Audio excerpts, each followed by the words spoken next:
our country as your family has served our country. You and I have talked at length about a variety of issues impacting Americans' health. These have been candid conversations, and I very much appreciate your willingness to engage. And there are many things you and I agree on. We're in total agreement on the need to address ultra-processed food, to reduce obesity. And obesity, of course, the leading cause of chronic disease and therefore of shorter lifespans. And this will be a priority in this committee, and I look forward to collaborating with you if you are confirmed. But it's no secret, I have some reservations about your past positions on vaccines and a couple other issues. And so we know a lot about you. I'll tell you a little bit about myself. Before I entered politics or even thought about running for office, I practiced medicine for 30 years, working in public hospitals in California and Louisiana, specializing in liver disease, caring for those who otherwise would not have had a specialist. If you will, dedicating my life to saving lives, that is, being a doctor. Now, there is a moment in my career that really informs me now. In the early 2000s, I was loading a patient onto an air ambulance, an 18-year-old young woman, to go to get a liver transplant from acute liver failure due to hepatitis B. Barely an adult, her entire life ahead of her, all the hopes and dreams she might want, the children, the grandchildren, the future generations, wiped away if she did not get to the LSU hospital in Shreveport for an emergency transplant. Now, the transplant, an invasive, in 2000, $250,000 surgery that had a 5 to 10% mortality rate, but even if she survived, would leave her with a liver transplant and hospital bills every year of $50,000. And as she took off, it was the worst day of my medical career, because I thought $50 of vaccines could have prevented this all. And that was an inflection point in my career. And since then, I've tried to do everything I can to make sure I never have to speak to another parent about their child dying due to a vaccine-preventable disease. So I worked with community and business leaders to form a public-private partnership in the capital region of Louisiana. We vaccinated 36,000 children for hepatitis B, and since the CDC and the ACIP have recommended universal vaccination for children, the number of acute hepatitis B cases in our country has declined by almost 90%. So as a physician who's been involved in immunization programs, I've seen the benefits of vaccinations. I know they save lives. I know they're a crucial part of keeping our nation healthy. Now, Bobby, I've learned you got a tremendous following. My phone blows up with people who really follow you. And there are many who trust you more than they trust their own physician. And so the question I need to have answered is, what will you do with that trust? Whether it's justified or not, and you may not want this to be the case, but I have constituents who partly credit you for their decision to not vaccinate their child. Now, that's a real conversation. And I'm hearing from them, and they want you confirmed. Now, you're going to tell us this week, as you did, I think you'll tell us today, as you did in Finance Committee yesterday, that you're pro-vaccine. So what will you tell the American mother? Will you tell her to vaccinate her child or to not? Or to have a conversation with her doctor, but for many that will be permission to not vaccinate their child. We know that to be the case. So your past of undermining confidence in vaccines with unfounded or misleading arguments concerns me. Can I trust that that is now in the past? Can data and information change your opinion, or will you only look for data supporting a predetermined conclusion? This is imperative. You will have the responsibility to restore trust in our public health institutions in this position you have. Now let's turn a little political. I want President Trump to be successful. It's important for our country. Any action you take as HHS Secretary will shape his legacy. And we both want that legacy to be positive. So, thank you for coming before the committee, for being willing to serve, and I look forward to today's conversation. And with that, I yield to my ranking member, Senator Sanders. Thank you, Senator Cassidy, Chairman. And Mr. Kennedy, thanks for being with us. I'm going to discuss later the issue of vaccines, which Senator Cassidy raised, and it's of concern, I think, to all of us. But before I go there, I wanted to congratulate you, in a sense, for the phrase, "Make America Healthy Again." I think that is a cry that all of us, a goal that all of us share, because as you have indicated, we're a very unhealthy society. We are the richest country in the history of the world, and yet we rank far below every other major country in terms of our life expectancy. That's outrageous. To me, equally outrageous is if you're working class in this country, you're going to live 6 or 7 years shorter lives than if you are rich. In America today, 68,000 people die every year because they can't get to a doctor. They can't afford to get to a doctor. You pointed out yesterday the outrageous cost of health care in America, 2 or 3 times more than other industrialized countries are paying. Unbelievably, in this country, hundreds of thousands of people who deal with cancer, struggling for their lives. You know what happens to them? They go bankrupt.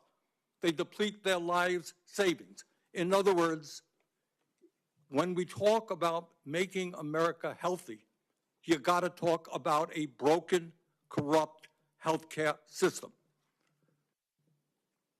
Your uncle, President Kennedy, your father, Bobby Kennedy, great senator from New York, your uncle sat right now where Senator Cassidy is sitting, chairman of this committee. All of them did what I think is the right thing. They said health care is a human right. They looked all over the world. They saw every other major country guaranteeing health care to all people, whether they're rich or poor, young or old. So I'm not quite sure how we can move to making America healthy again unless we have the guts to take on the insurance companies and the drug companies and guarantee health care to all people. I'll be asking you a question about that. Lowering the cost of prescription drugs. How do you make America healthy again if 1 out of 4 people in this country cannot afford the price of prescription drugs, which is far higher in America than any other country on earth? Under President Biden, we made some progress, and this committee played an active role in having Medicare begin for the first time negotiating the price of drugs that we are paying. And I'm going to ask you whether or not you will demand that President Trump follow what we accomplished here. We are the only major country on earth not to guarantee paid family and medical leave. Mr. Kennedy, there are women today who are having babies, then they got to go back to work in a week or 2 because they have no guaranteed paid family and medical leave. How do you have a healthy country when women are forced to go back to work, when women and men get fired because they stay home taking care of their sick kids? That's not making America healthy again. And I would go a little bit beyond the jurisdiction of Health and Human Services, but I think it's important. If you are working 50 or 60 hours a week, making 13, 14 bucks an hour, which is what millions of Americans are, can you be healthy? Will you join those of us who think that in the United States, wealthiest country on earth, people work 40 hours a week, they should not live in poverty, we've got to raise the minimum wage to a living wage? And lastly, and we discussed this very briefly, President Trump believes that climate change is a hoax. I happen to believe, and most Americans believe, and virtually the entire scientific community believes, that it is an existential threat to this planet. I don't know how you're going to make America healthy again, or keep the world healthy, when you have massive heat waves and droughts and floods and extreme weather disturbances. Louisiana had them, Vermont had them. That's not keeping America healthy. Now, that's not within the jurisdiction of HHS. But I surely hope that you will, if you are confirmed, demand that President Trump change his position and work with those of us who are trying to transform our energy system and, in fact, keep America healthy by addressing the crisis of climate change. Thank you, Mr. Chairman. Thank you, Senator Sanders. And now I'd like to welcome our nominee, Mr. Robert F. Kennedy, Jr. Mr. Kennedy has a long career as an attorney and advocate for various health and environmental concerns. He has championed a range of issues like healthy foods and efforts to fight chronic disease, while calling for greater transparency and accountability in our public health infrastructure. Mr. Kennedy has an important opportunity to reform the department and to restore trust in our federal health agencies. I look forward to hearing more about his policy priorities and his plans to advance President Trump's agenda to make America healthy again. I thank you for joining us today, and I'll now turn over to Mr. Kennedy to introduce himself. Is your microphone on? Is your microphone on? Thank you, Chairman Cassidy. Thank you, Senator Sanders. Ranking members and Ranking Member Senator Sanders and other members of this distinguished committee, Cheryl and I were heartbroken last night to learn of the tragic accident that took so many of our fellow Americans, including our service members. We are in an apartment where we were able to see the rescue operations from our window. Senator Marshall, please know that I will continue. There you are. I'll continue to pray for you, as I texted you last night, for those who were lost, who called your state home, as well as Senators Kaine and also Brooks. We appreciate the first responders and local officials who are working so hard. May God continue to be with us all who are impacted and those who continue to help with the recovery. I'm humbled to be sitting here today as President Trump's nominee to oversee the U.S. Department of Health and Human Services. I want to thank President Trump for entrusting me to deliver on his promise to make America healthy again. I'm grateful to have my family here once more with me. I want to introduce my wife, Cheryl, my daughter, Kik, my son, Bobby, my daughter-in-law, Amaryllis, and my nephew, Jackson Hines. I want to thank them, as well as the many members of my large extended family, for the love they have so generously shared. I want to particularly thank you, Mr. Chairman, for the time you've spent with me and the times we've talked in person and by phone. I greatly admire your passion for public health and your commitment to science. And this committee is blessed to have a medical doctor at the helm and two other medical doctors, Dr. Marshall and Dr. Rand, on the committee. I explained yesterday to the Finance Committee that my journey into the issue of health began with my career as an environmental lawyer, working with hunters and fishermen and mothers in the communities and small towns along the Hudson River. I learned that human health and environmental health are intertwined and inseparable. The same chemicals that kill fish also sicken human beings. Today, Americans' overall health is in grievous condition. Over 70% of adults and a third of children are overweight or obese. Diabetes is 10 times more prevalent than in 1960. Cancer among young people is rising by 1 or 2% per year. Autoimmune diseases, neurodevelopmental disorders, asthma, Alzheimer's, ADHD, depression, addiction, and a host of other physical and mental health conditions are all on the rise. The United States has worse health than any other developed nation. Yet we spend more on health care, sometimes double, sometimes triple, as other comparable nations. Last year, we spent $4.8 trillion, not counting the indirect costs from missed work. That's almost a fifth of GDP. It is tantamount to a 20% tax on the entire economy. No wonder America has trouble competing with countries that pay a third of what we do for their health care and yet have a healthier workforce. But I don't want to make this too much about money.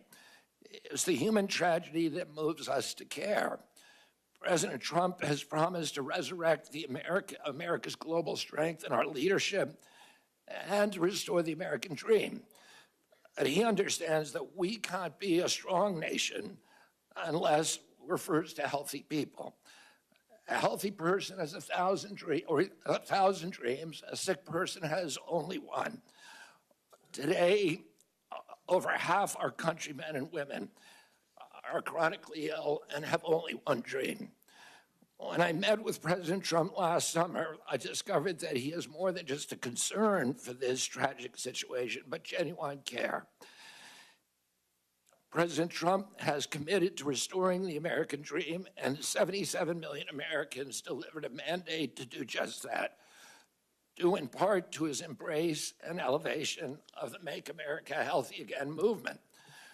That movement, led largely by Maha moms from every state, many of whom have traveled to be here yesterday and today.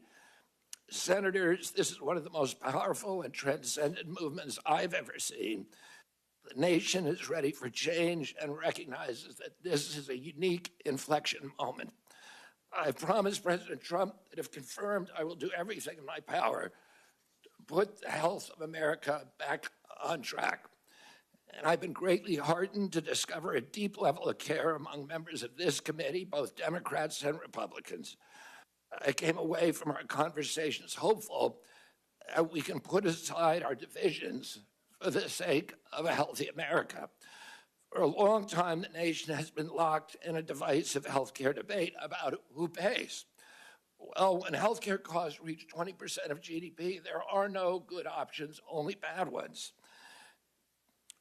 Shifting the burden around between government and industry and corporations is like changing deck chairs on the Titanic.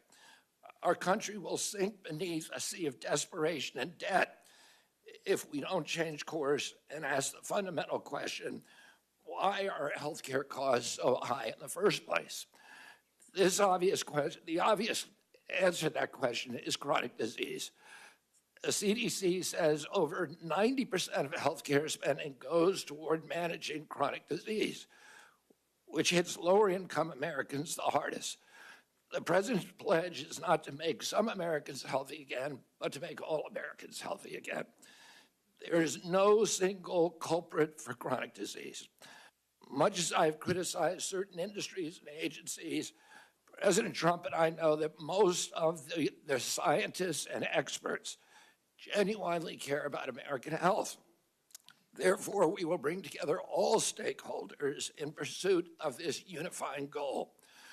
Before I conclude, I want to make sure this committee is clear about a few things. News reports and many in the hearing yesterday have claimed that I'm anti-vaccine and anti-industry. Well, I'm neither. I'm pro-safety. I'm pro-good science. I worked for 40 years to raise awareness about mercury and other toxics in fish, and nobody called me anti-fish. All of my kids are vaccinated. I believe vaccines have saved millions of lives and play a critical role in healthcare. Nor am I the enemy of food producers. American farms are the bedrock of our culture and our national security. I was a 4-H kid, and I spent my summers on ranches. I want to work with our farmers and food producers to remove burdensome regulations and unleash American ingenuity. MAHA simply cannot succeed if we do not have the partnership of America's farmers. In my advocacy, I've often disturbed the status quo by asking uncomfortable questions, and I'm not going to apologize for that. We have massive health problems in our country that we must face honestly. And the first thing I've done every morning for the past 20 years is to pray to God that he would put me in a position where I can end the chronic disease epidemic and protect our children. That's why I'm so grateful to President Trump for the opportunity to sit here before you today and seek your support and your partnership in this endeavor. I'll conclude with a promise to you, Mr. Chairman, the members of this committee, to the President, and most of all to the tens of millions of parents across America, especially the moms, who have propelled this issue to center stage. Should I be so privileged as to be confirmed, we will make sure our tax dollars support healthy foods. We will scrutinize the chemical additives to our food supply. We'll remove the financial conflicts of interest from the agencies. We'll create an honest, unbiased, science-driven HHS, accountable to the President, to the Congress, and to the American people. We will reverse the chronic disease epidemic and put the nation back on the road to good health. Thank you. Thank you, Mr. Kennedy. I'll start. And for everyone's information, yesterday, finance went long. This is not the Star Chamber. This is where I think most people can get their questions out in 5 minutes. And so I'll let it go a little bit over 5, but out of deference to our witness who's already testified for 3 hours, I'll be a little tight. That said, at the end, taking the ranking member and the chairman's privilege, we will have a chance, the two of us will have a chance to ask a little bit more. And that's what you get for being a chair.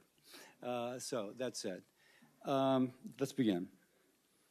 Bobby, if I may, because you said I could, you had once described yourself as pro-vaccine to me. Now, the context of what I'm about to ask is that there's multiple studies establishing the safety of measles and hepatitis B vaccine, and specifically that they are not a cause of autism.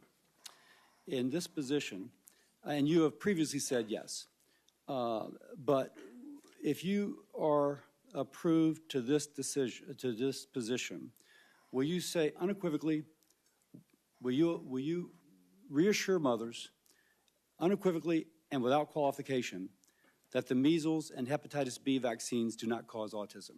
Senator, I am not going into the agency with any. Well, that's kind of a yes or no question, because so if you're, because the data is there, and that's kind of a yes or no. And I don't mean to cut you off, but that really is a yes or no. If the data is there, I will absolutely do that. Now there is the data. Just because I used to do hepatitis B, as I've said, I know the data is there. Well, then I will be the first person. If you show me data, I will be the first person to assure the American people that they need to take those vaccines. Now, what concerns me is that you've cast doubt on some of these vaccines recently. I mean, like the last few years, but the data, and I can quote some of it. The data has been there for a long time. I've been out of the game. I've been in Congress for 16 years. And this data was in large measure generated before I came to Congress. So my concern is that if you were making those claims and being so influential, I mean, your bully pulpit is incredible. With that responsibility, that you never acquainted yourself with anything that might contradict that what you were previously saying. So let me ask once more. If the data is brought to you, and these studies that have been out there for quite some time and have been peer-reviewed, and it shows that these two vaccines are not associated with autism, will you ask, no, I need even more? Or will you say, no, I see this, it's stood the test of time, and I unequivocally and without qualification say that this does not cause autism? Not only will I do that, but I will apologize for any statements that misled people otherwise. Thank you. Next. And I just want to pledge to you that I will never stick on a point if somebody shows me data that says I'm wrong.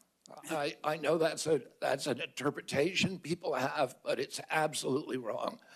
I am science-driven and evidence-driven. I think the concern is how persuadable people are. But let me go on because I have limited time. I'm going to hold myself to the same 5 minutes. Yesterday, Senator Bennett in Finance asked you if you had once previously made statements that Lyme disease was created as a military bioweapon, and you said you may have said that once. Do you still believe that Lyme disease was created as a military bioweapon? I've never believed that, Senator. What I said is that that we should always follow the evidence. There were 3 books suggesting that. I have not read them through.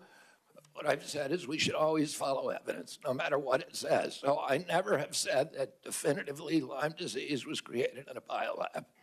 Okay. Next, again, this will be kind of a yes or no. Do you commit that you will revise any CDC recommendations only based on peer review, consensus-based, widely accepted science, in other words, not personal beliefs or the beliefs of any single person that you or your department may identify? Absolutely, Senator. I am not going to go into HHS and impose my preordained opinions on anybody at HHS. I'm going to empower the scientists at HHS to do their job and make sure that we have good science that's evidence-based, that's replicatable, where the raw data is published. I'm almost out of time, so let me get to another question. All right.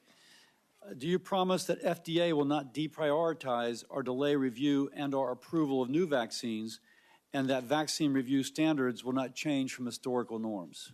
Well, we will have the best vaccine standards with safety studies, and I will not, if the That's a little bit of a different answer than the question I asked, because what is the best could be in the eyes of the beholder. So let me read again. Promise that the FDA will not deprioritize or delay review and/or approval of new vaccines, and that vaccine review standards will not change from historical norms. Yes. Great. With that, I will set a good example, and I yield my time to my ranking member. Thank you, Chairman Cassidy. And I'm going to do what I very rarely do, is actually follow up on a question from Senator Cassidy. There have been, as I understand it, dozens of studies done all over the world that make it very clear that vaccines do not cause autism. Now, you just said, if I heard correctly, well, if the evidence is there. The evidence is there. That's it. Vaccines do not cause autism. Do you agree with that? As I said, I'm not going to go into HHS with any preordained. I asked you a simple question, Bobby.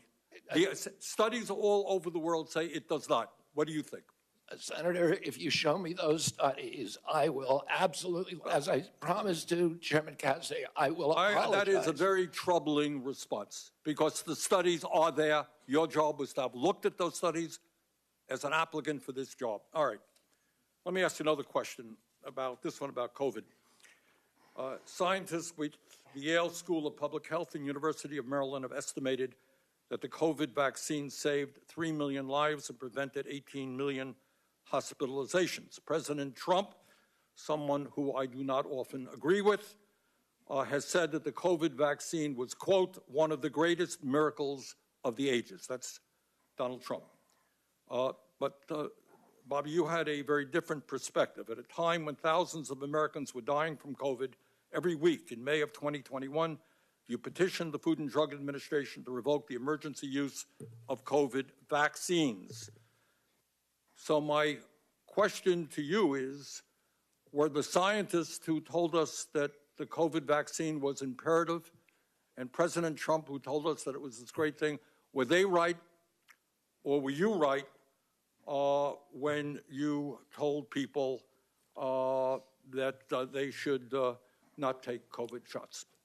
Senator, I filed that lawsuit after CDC recommended the vaccine for 6-year-old children without any evidence that it would benefit them and without testing on 6-year-old children. And that was my reason for filing that lawsuit. Was the COVID vaccine successful in saving millions of lives? I don't know. We don't have a good surveillance system, unfortunately. We don't know? I don't think anybody can say that. If you show me science that says that. You know, Bobby, you say, if I show you, you're applying for the job. I mean, clearly, you should know this. And that is, the scientific community has established that COVID vaccines save millions of lives, and you're casting doubt. That is really problematic. All right, let me ask you another question on another subject.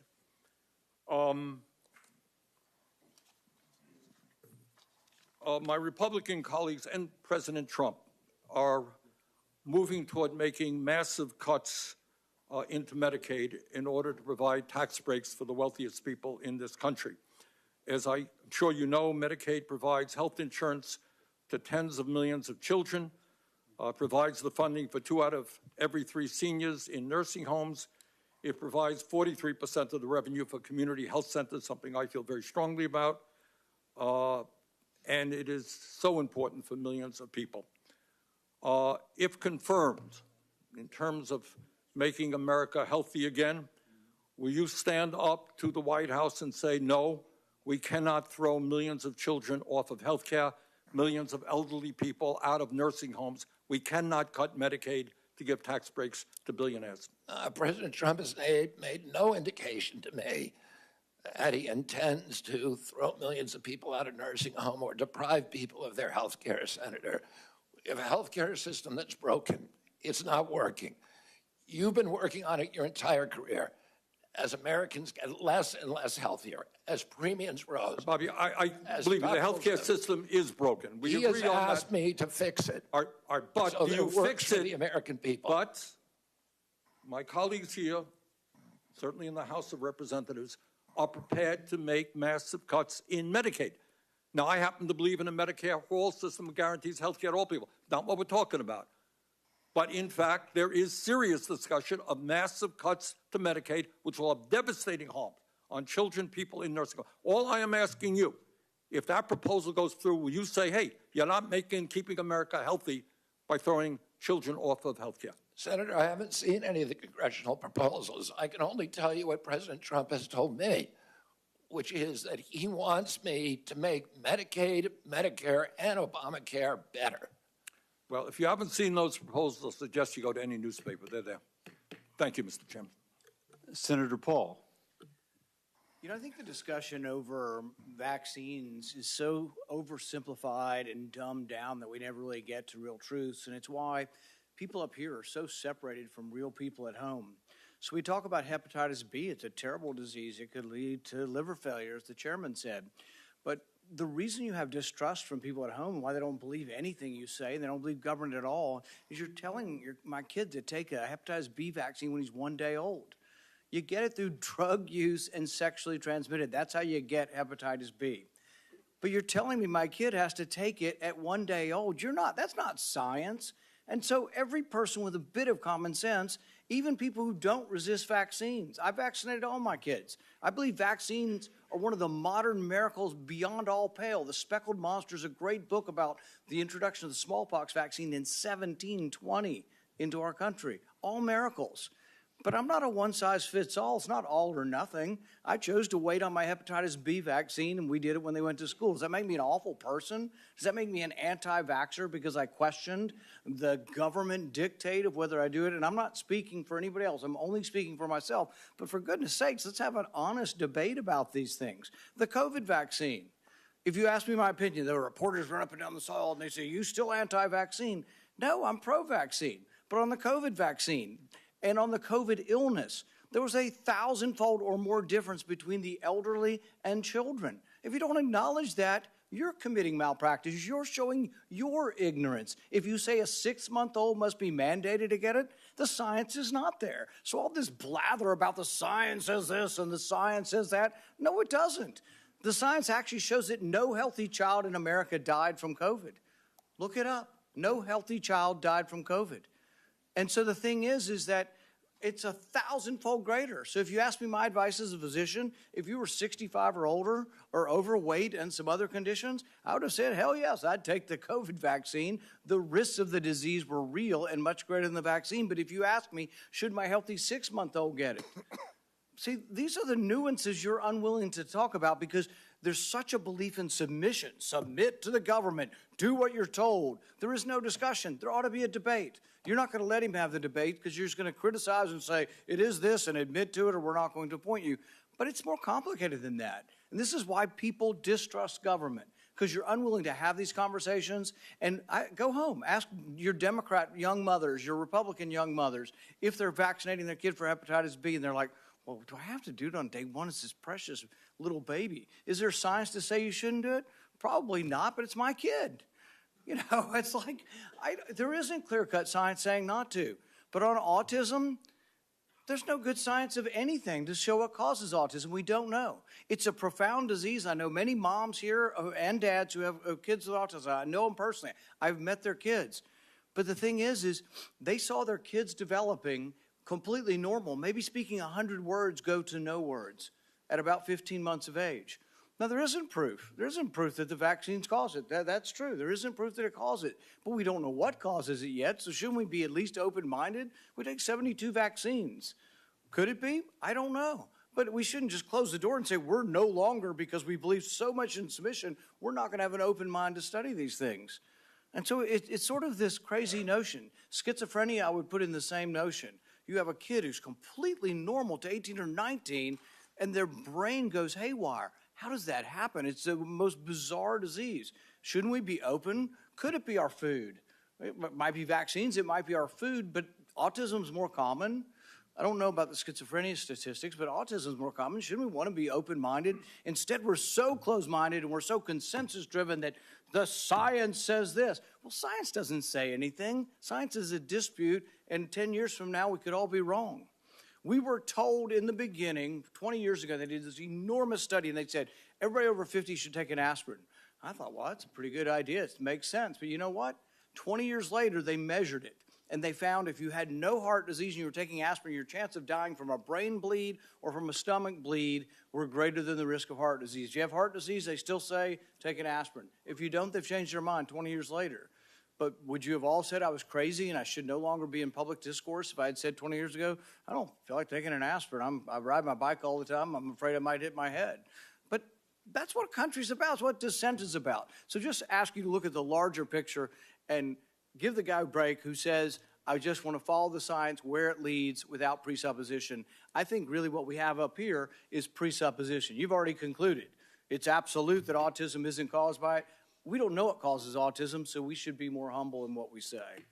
Sorry I didn't get to a question.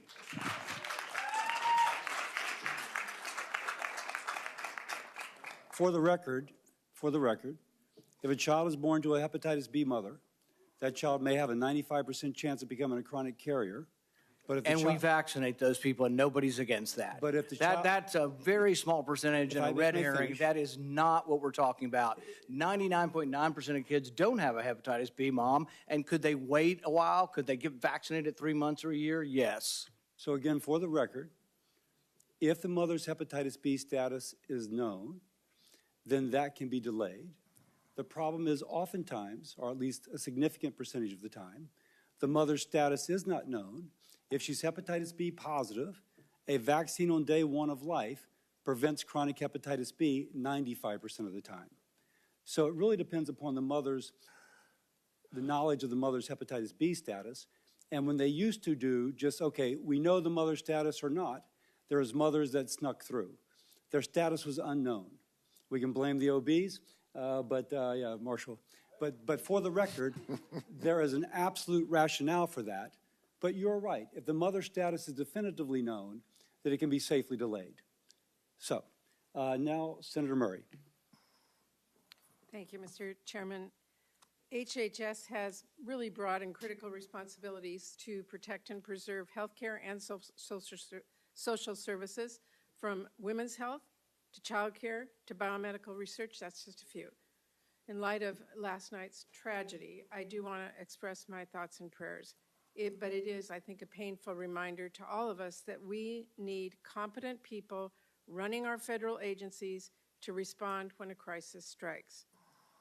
Mr. Kennedy, let me start by talking about vaccines. I think we all agree that cancer is particularly nefarious chronic disease.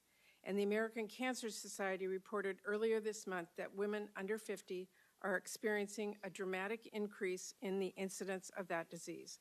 Fortunately, there is clear data showing that the HPV vaccine has saved lives and cut cervical cancer rates dramatically.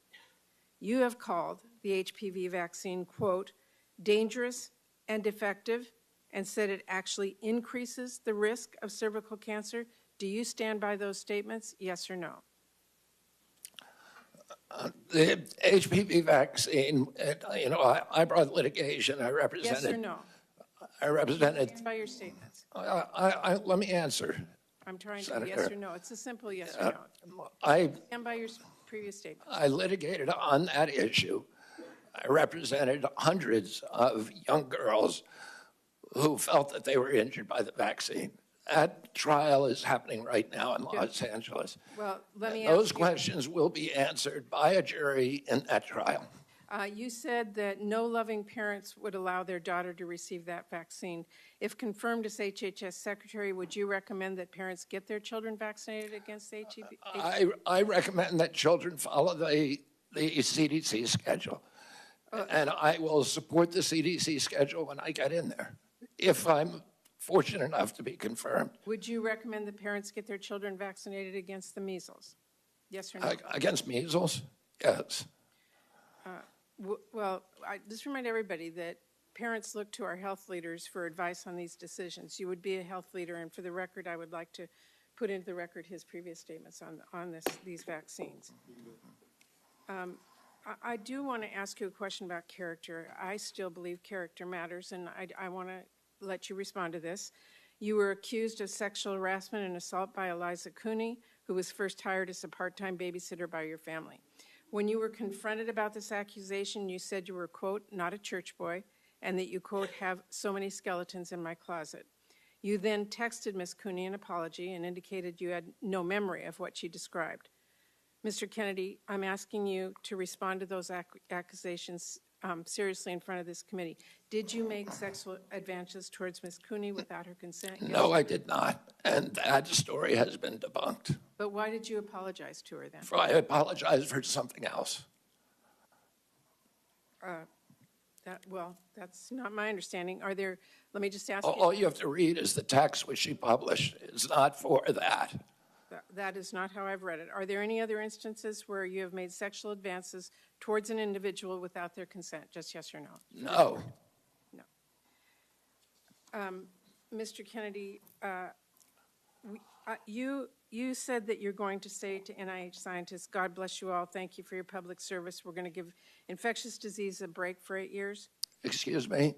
You said you just said thank you for your service to our federal employees. You want to give infectious disease a break. That's a quote.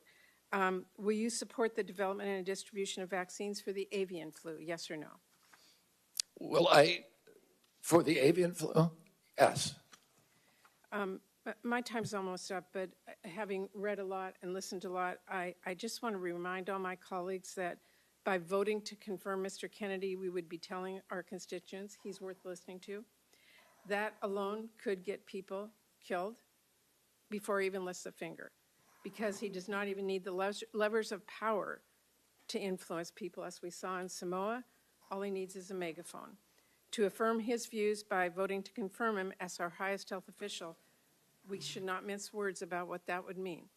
When babies die from whooping cough because parents weren't sure if the vaccine was safe, we will have to look them in the eye.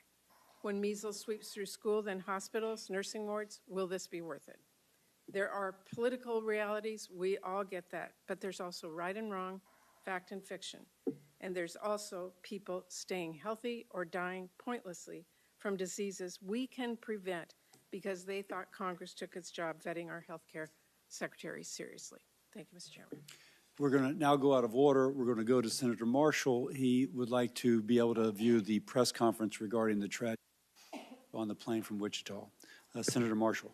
Well, thank you, Mr. Chairman, and thank you, Mr. Kennedy, for your kind words this morning, for your caring text last night, and I'm grateful for all my colleagues, most everybody reaching out to us, and it's certainly it's a tough day for Kansans and many others who lost loved ones, and we will look forward meeting with the president later today and those loved ones, and just want everyone back home to know that we're wrapping our arms around them, that we're mourning with them, and we'll get through this together. So thank you.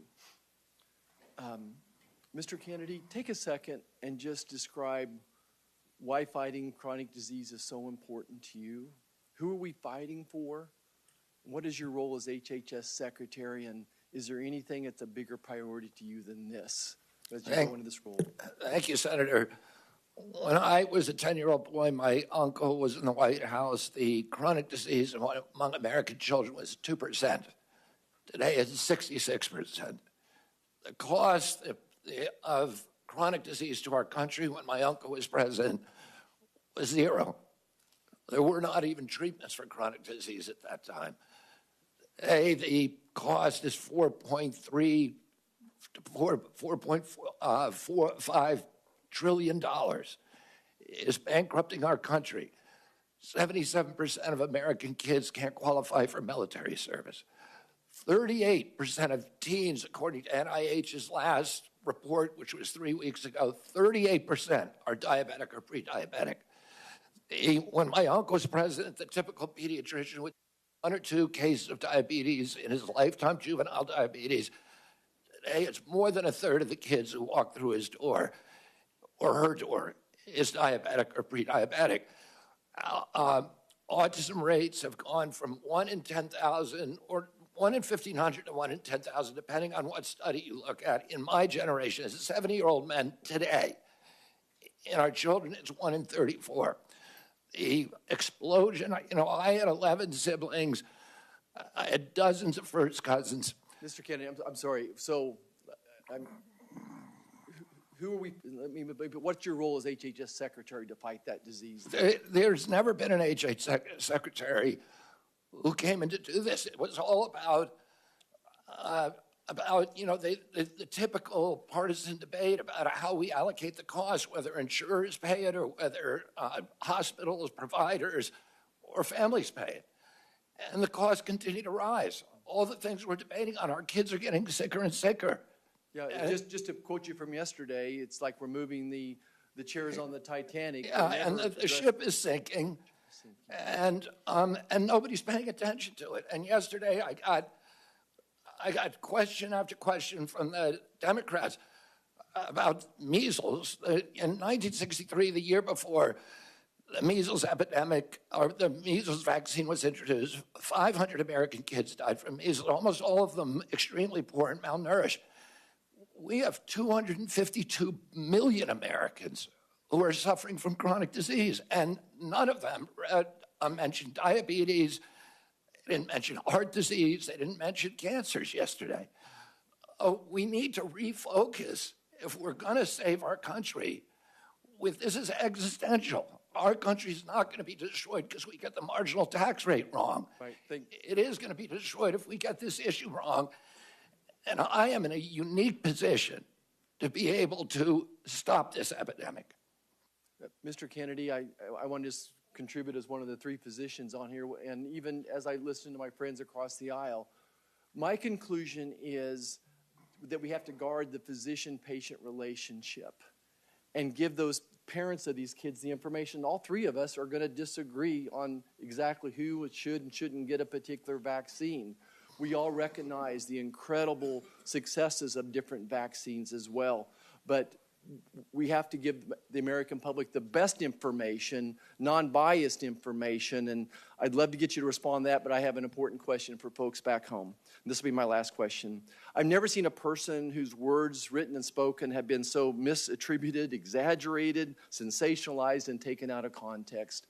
Will you just speak to my farmers and ranchers back home and tell me about your, where do they fit in this role of MAHA and how we're going to work with them and just your compassion towards these farmers and ranchers? Yeah, MAHA will not succeed without the cooperation and partnership of agricultural producers, of farmers and ranchers across this country. I was a 4-H kid. I grew up working on ranches. And I've worked for years representing farmers in various forms of litigation. Thomas Jefferson said that American democracy is rooted in tens of thousands of independent freeholds owned by farmers. We are losing farmers today, and we can't afford to lose a single farmer. And on my watch, I do not want to lose a single farmer. We have to offer farmers an off-ramp from chemically intensive agriculture, which they don't want to do, which even the chemical industry is ready to change, so that they can grow crops that they can sell in Europe. They can grow crops. Senator Hawley told me during our meeting that 4 out of his 5 of his brother-in-laws have Parkinson's. There's illness all over the farm community, and it's undoubtedly related to the intensity of chemical pesticides. Mr. Kennedy. We need to reduce that, but I'm not going to do anything coercive the farmer. President Trump was the best president in modern American history for the American farmer. The first one to see farm prices go up. He has instructed me to take care of the farmers and make sure they're full partners. Thank you. Senator Baldwin. Thank you, Mr. Chairman.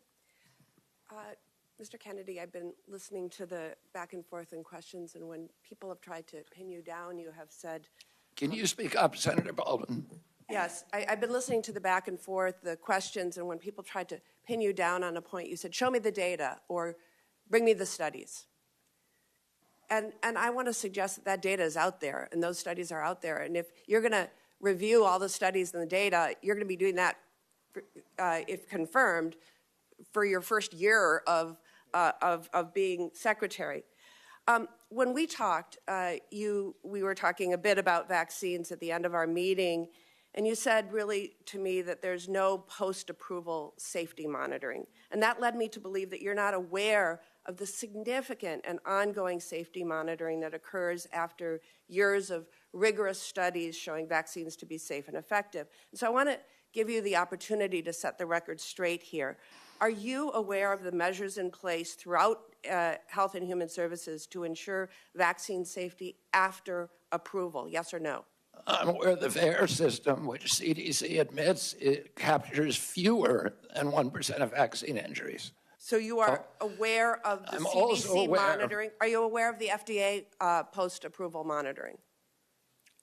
I'm aware of only two systems. Are you aware of the vaccine safety data link? Oh, yeah, I'm very aware of that. Are you aware of the vaccine adverse event reporting system? I'm aware of the vaccine safety data link that CDC keeps under a lockbox and will not let independent scientists look at it. Are you aware of the clinical immunization safety assessment project? As I said, are you aware of VSafe? I'm aware that they're broken, and I can explain to you how each one of those is broken if you're interested. What I want to do is make sure we have gold standard science. We get the conflicts off the panels so that people, this Congress. What I listed right now are just some of the guardrails that are in place to ensure that life-saving vaccines are safe and effective. And this is after numerous clinical trials, rigorous studies, and review by an independent panel of experts that show vaccines are safe and effective, which is available to all the public. If you want to take a second look at the science, like you have said, well, it's here, it's available, and it's conclusive. And saying anything else is undermining vaccines. To a different and by the way, repeating what Congress found in the 2003 investigation. Kennedy, I want to move to what I hope it will be pretty simple stuff. In general, for a drug to be considered safe, would you say that 97, 98% of people taking that drug and having no complications is generally safe? It would completely depend on what the drug is. If it's a drug given to a healthy population, that would not be an acceptable. Again, this is as high a level as it gets. Would you say that when 99 out of 100 people experience minimal or no complications, that drug is safe? It depends what the risk is from the disease. It depends what the benefit from the drug is. If you're dying of cancer, you will take a drug with that kind of risk profile. And if we were to if you're talk a healthy about individual with zero, if you're a healthy individual with zero I'm talking risk, about mifepristone, but if we were to talk about peer-reviewed, replicable studies of a medication, would you say that you needed 10 trusted studies to get the same conclusion? It 15, depends what the 20 trusted studies? It depends what the. What's your number? It completely depends on the kind of study. You're talking about randomized studies or observational studies. Is it safe to assume that 100 studies that are replicable and peer-reviewed is enough? Well, it could be one study if it was a powerful enough study. The most widely used medication, abortion drug, mifepristone, has been FDA approved for nearly 25 years. More than 100 studies have confirmed that 99% of patients who took the abortion pill had no complications. So with all of that, I can only conclude that you would commit to keep this science-backed and proven medication on the market and accessible for women. Is that correct? I'm going to, with mifepristone, President Trump has not chosen a policy, and I will implement his policy. So regardless of the studies, regardless of the data, regardless of the science, you've been talking about show me the data, show me the studies. Well, if you would have that policy regardless of what the science says. Senator, the devil is in the details. if you're telling me 99% of women did okay, but 1% died, I would say that is not a beneficial risk profile. That is not what the studies show. I know, but you're not showing me. I need those details from the study before I can't buy a pig in a poke. Show me what the study says. So let's move on. Next, it would be Senator Mullen. Thank you, Mr. Kennedy, for being here. We have fortunately been able to form quite a friendship over the last year, and I appreciate it. Appreciate the in-depth conversations we've had. And I just want to point out, I don't understand why my colleagues all of a sudden say we can't question science. I mean, it absolutely blows my mind that all of a sudden it's such shame that Bobby's sitting up here and he's questioning science, because I guarantee you, if he was sitting here and he was going to be the Secretary of HHS underneath the former President Biden, which I enjoy saying former president, I would bet you that you guys would have his back 100% and enjoy the fact that he's questioning science. And would probably support his positions 100%, but because he's now on the Republican side, you guys have went way off the rail, and how dare he question science? My God, if we didn't question science, where would we be today? We've always questioned science. Science is always evolving, always changing. Have a glass of wine a day, it's healthy for you. Don't have a glass of wine a day. Have a piece of chocolate a day, it's healthy for you. Dark chocolate is healthy for you. Take an aspirin a day, as Senator Rand Paul pulled out. I mean, where would we be today if we didn't ever question science? But I will say there's an issue that I have as a father of 6, that when my kids come out from getting their vaccines, they look like a freaking pincushion. I mean, 72 vaccinations? I think there's a reason we should be questioning this. When you start looking at the rise of autism, why wouldn't we be looking at everything? Who wouldn't want to look at everything? Give me anybody in this room that doesn't know somebody that you're personally connected to that one of their children doesn't suffer from some severity of autism. Give me one. And you guys are all saying that Bobby can't question it? I don't get it, guys. I don't understand your point, other than the fact you just oppose him because he supports a president that you guys don't like now. I applaud him for going into the situation and saying, let's question something. The definition of insanity is doing the same thing, expecting different results.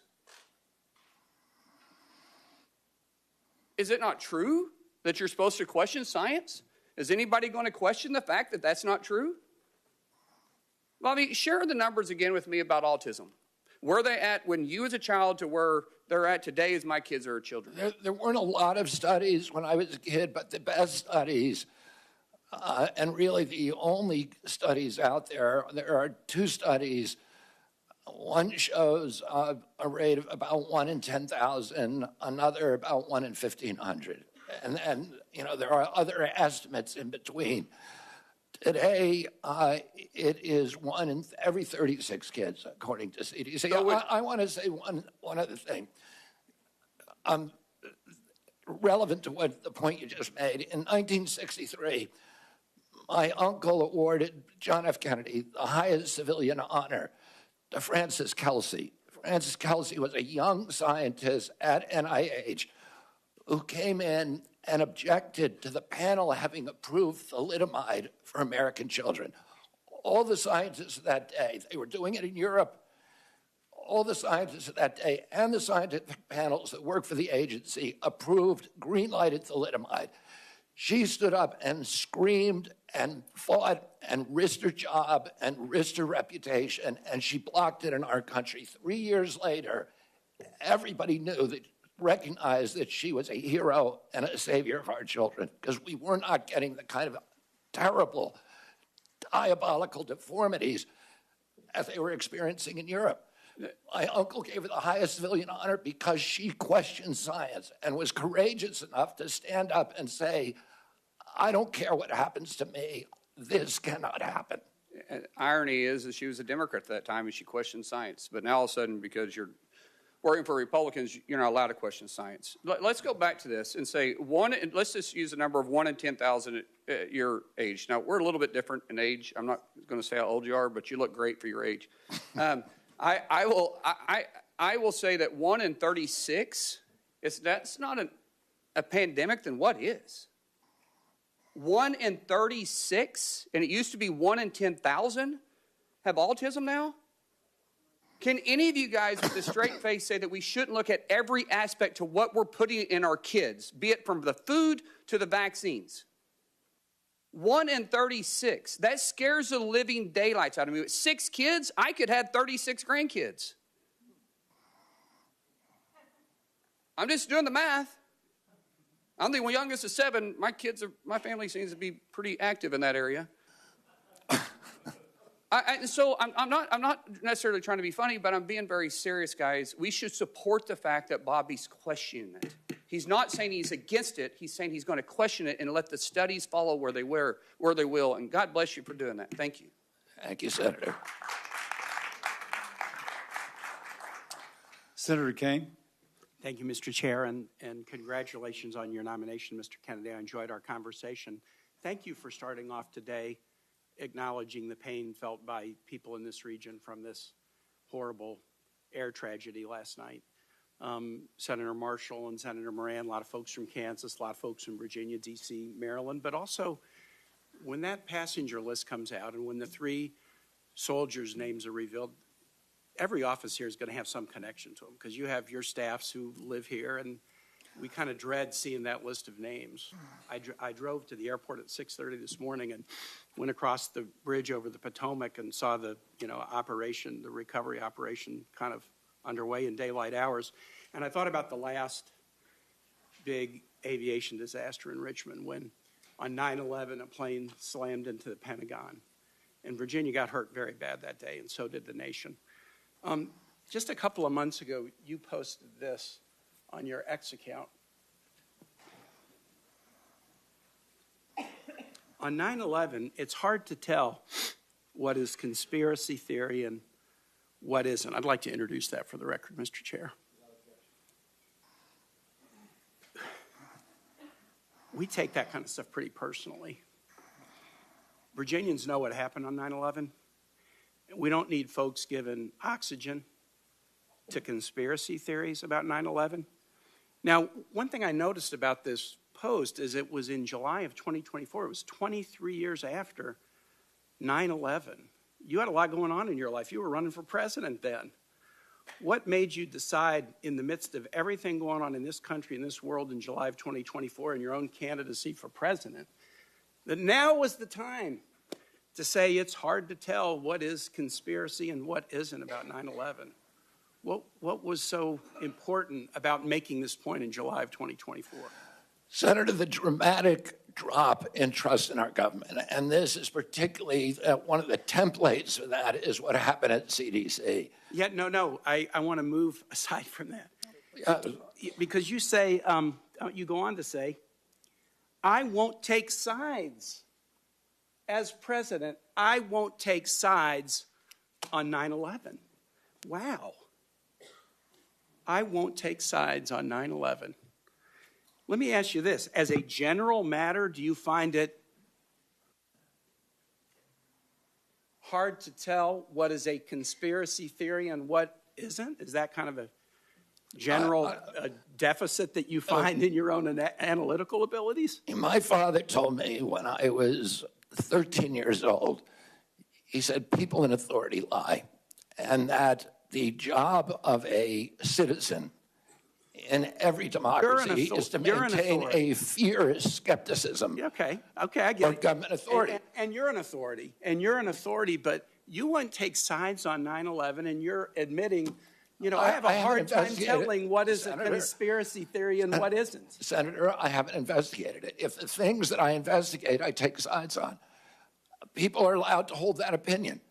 I'm not going to tell them they're crazy for holding that opinion. I'm going to say, what is your evidence? And if I hear the evidence, I'm going to say, that doesn't make any sense. So you won't take sides on 9/11. Wow. Senator Murray asked you some questions about Gardasil, and this is a vaccine that's manufactured in Virginia. There's other HPV vaccines. I'm going to enter into the record a whole series of studies from many, many nations that talk about the dramatic positive effect of Gardasil. Could I introduce those into the record, Mr. Chair? Without objection. And those studies are on trial let me ask right a question. now. Let me ask a question. These are studies from Scotland, Sweden, the UK, Australia, the United States, multiple studies. And then I'm going to introduce in the record, I guess it's a blog post of yours. The verdict is now inescapable. Gardasil is killing girls. And I'd like to introduce that into the record as well. Without objection. You have a pretty significant financial interest in litigation against Gardasil. You have received contingency fees and payments for referring people to lawyers suing the manufacturer. And in your ethics vetting... I've never received any money from any Gardasil or any other vaccine lawsuit. Let me read a quote. This is your words. In your ethics vetting for this nomination, you said, quote, pursuant to the referral agreement, I'm entitled to receive 10% of fees awarded in contingency cases referred to the firm. How can folks who need to have confidence in federal vaccine programs trust you to be independent and science-based when you stand to gain significant funding if lawsuits against vaccine manufacturers are successful? I have given away all of my rights to any fees in that lawsuit. I yield back. Next is Senator Scott. Thank you, Mr. Chairman. Mr. Kennedy, good to see you again. Thank you for being here before the committee. Yeah. One of the beauties of our country is we have foundational documents that point us in the right direction. I think it's the compass that shows us due north, true north. The Declaration of Independence mentions life, liberty, and the pursuit of happiness as unalienable rights. You and I had a serious conversation about the importance of life, and I'm a pro-life Christian, as you know. And you said that you assured me that your deputies were going to be pro-life. Is that still the case? I will implement President Trump's policies. I serve at his pleasure, but I share President Trump's view that every abortion is a tragedy. Now, my question was, are you having deputies within your at HHS that will be pro-life? As I said, I can tell you exactly what I'm going to do, so there's no mistake. I'm going to implement President Trump's policies. President Trump has told me he wants to end late-term abortion. Are you hiring people who are pro-life at HHS? Yes, I am. Thank you. During the first Trump administration, HHS began investing in policies to support individuals living with sickle cell anemia. This has continued. A career staff person has dedicated time to coordinate sickle cell disease-related activities across HHS and other government agencies. Will you commit to continuing to have an individual serve in this coordinating role for sickle cell? Yes, and I think I've worked on sickle cell for many, many years. I told you I have many friends who have sickle cell. Several of them, I've seen the suffering that they endure. 1 out of every 365 blacks in our country has sickle cell. There are now promising gene therapies. They're very, very expensive.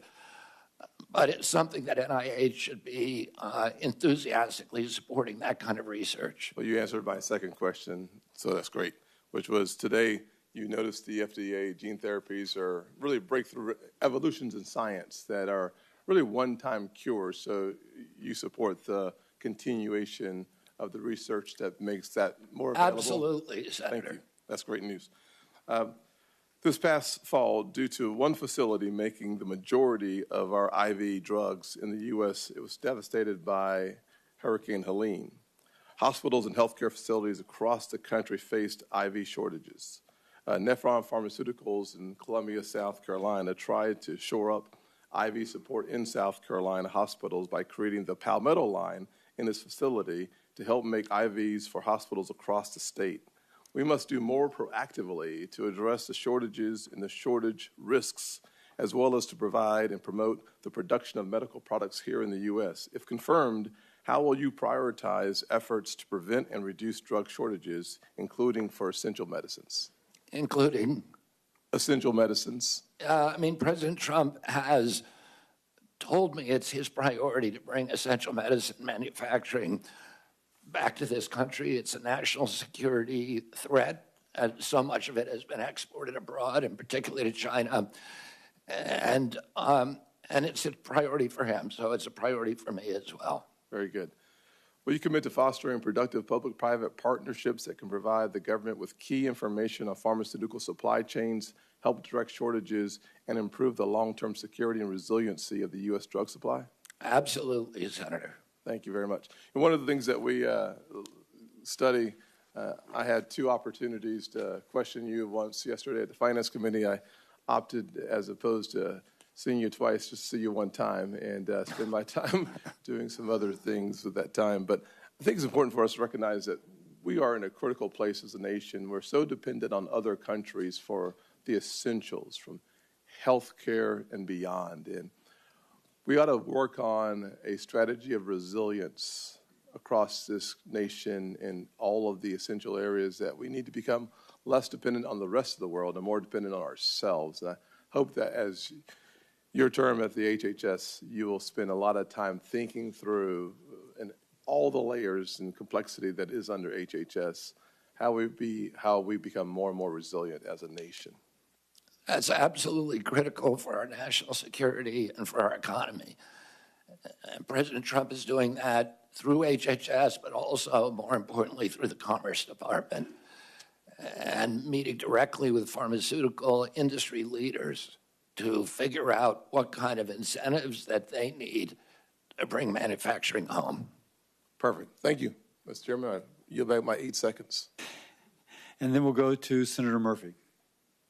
Thank you very much, Mr. Chairman. Mr. Kennedy, thank you for joining us here today. Listen, credibility matters so much when you lead the most important health agency in the world. The Secretary of HHS has got to be trusted that he's telling the truth, that he cares about science, has no political agenda.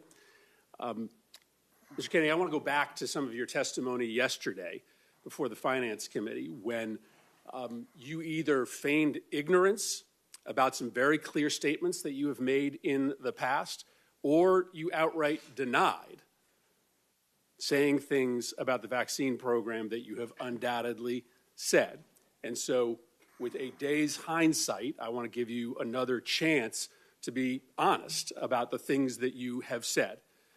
Senator Warnock asked you yesterday if you had compared America's vaccine program to the Catholic Church's pedophilia scandal. You said you never said that. Now, I'm not asking you to explain what you said. I didn't say it. Never said that. You didn't say that. Senator I did Warnock, not say that I hadn't said that, Senator. I said the other question you asked me about Nazi death camps. That's fine. You're doubling down on that. You said Senator Warnock also asked you if you compared America's vaccine campaign to the Nazi death camps and the Holocaust. Again, you said yesterday you didn't say that. I did not say that. You did not say that.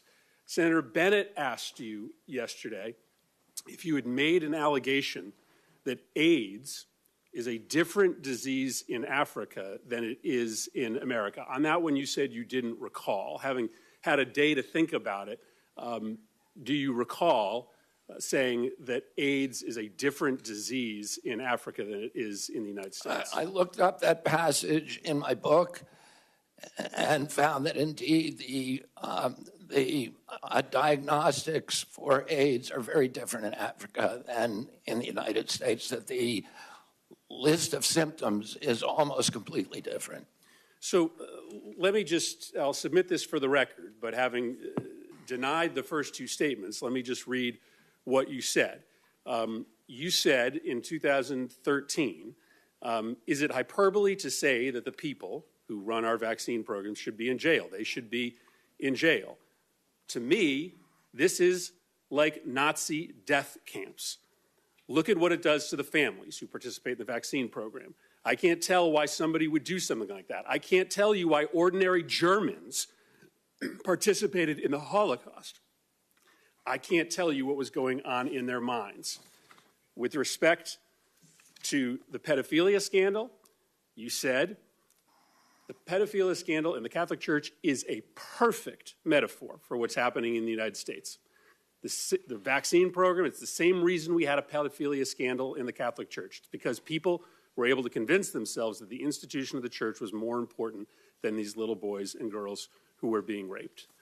I don't disagree with Senator Mullen. I don't want an HHS secretary that's not going to question science. I think it's important to question science. But you're not questioning science. You've made up your mind.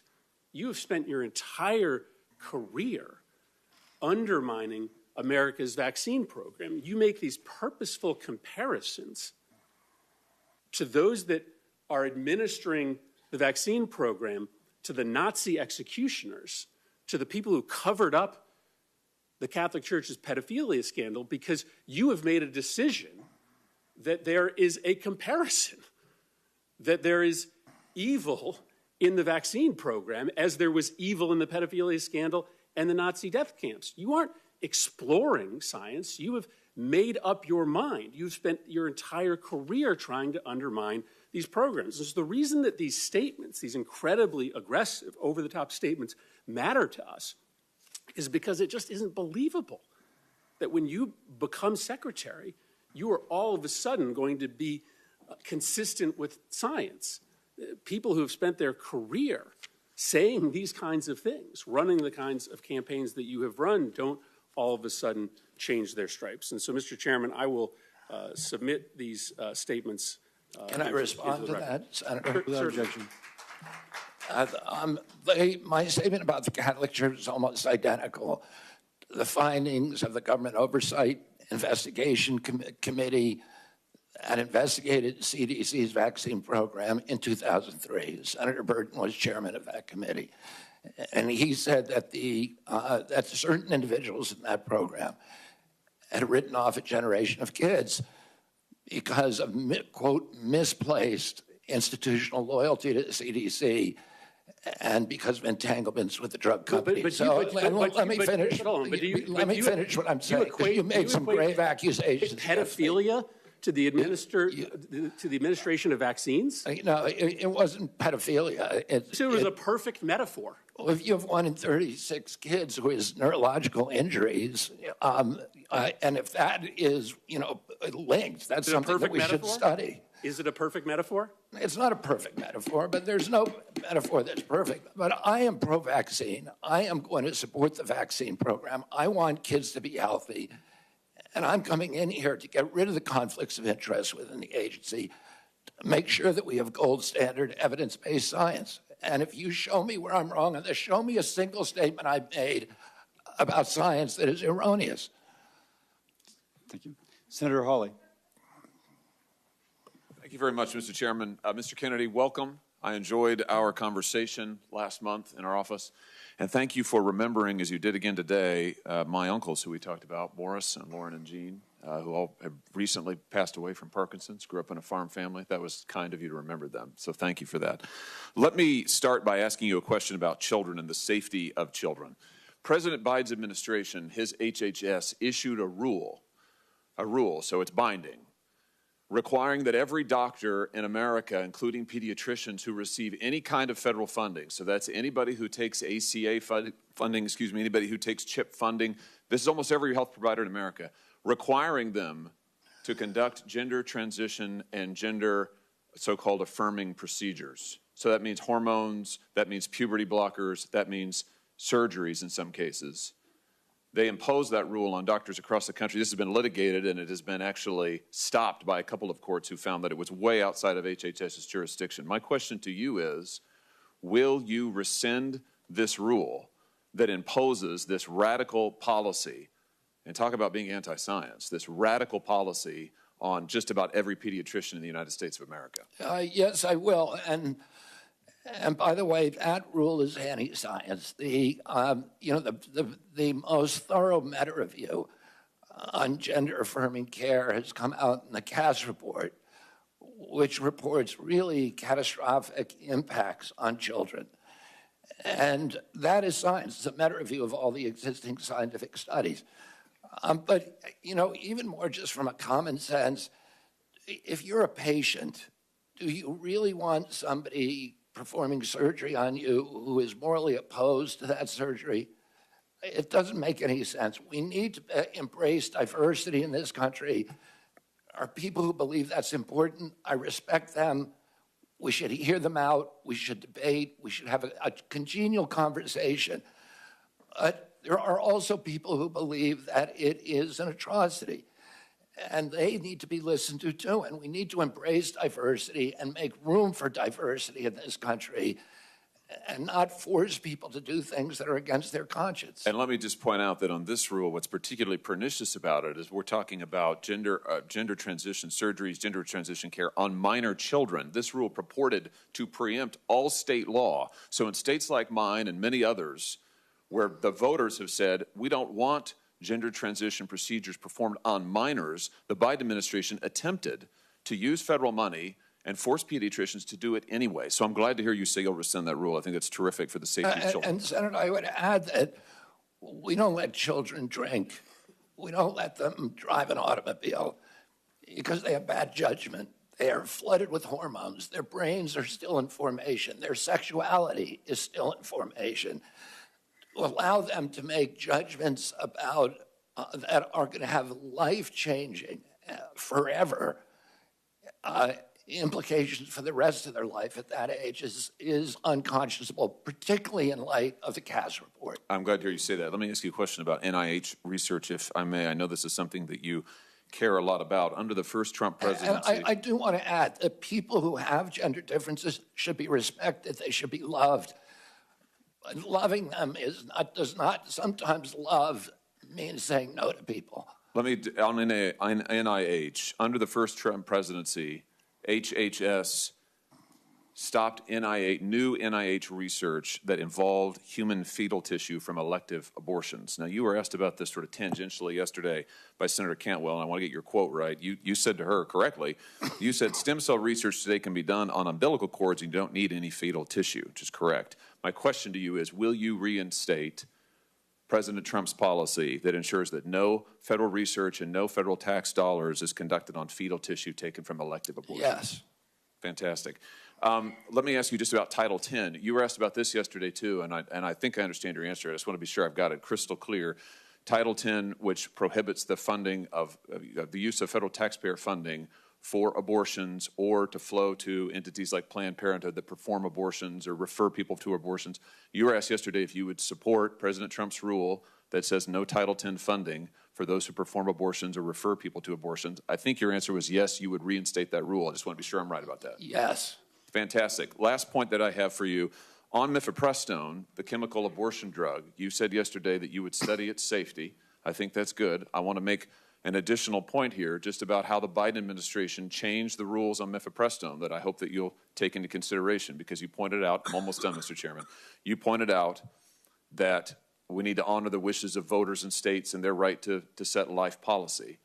I just point out that the Biden administration's rule on mifepristone, which they did after the Dobbs decision, means that in any state, including ones like mine, where voters or state legislators say we don't want abortion performed after a certain point, if the Biden administration rule on chemical abortion stands and you can mail in these abortion drugs without a doctor visit or referral, that means no state ban, no state decision, no voter decision is going to matter. We're going to have a one-size-fits-all policy set here in Washington. I hope you'll take that into consideration. I will implement President Trump's policies.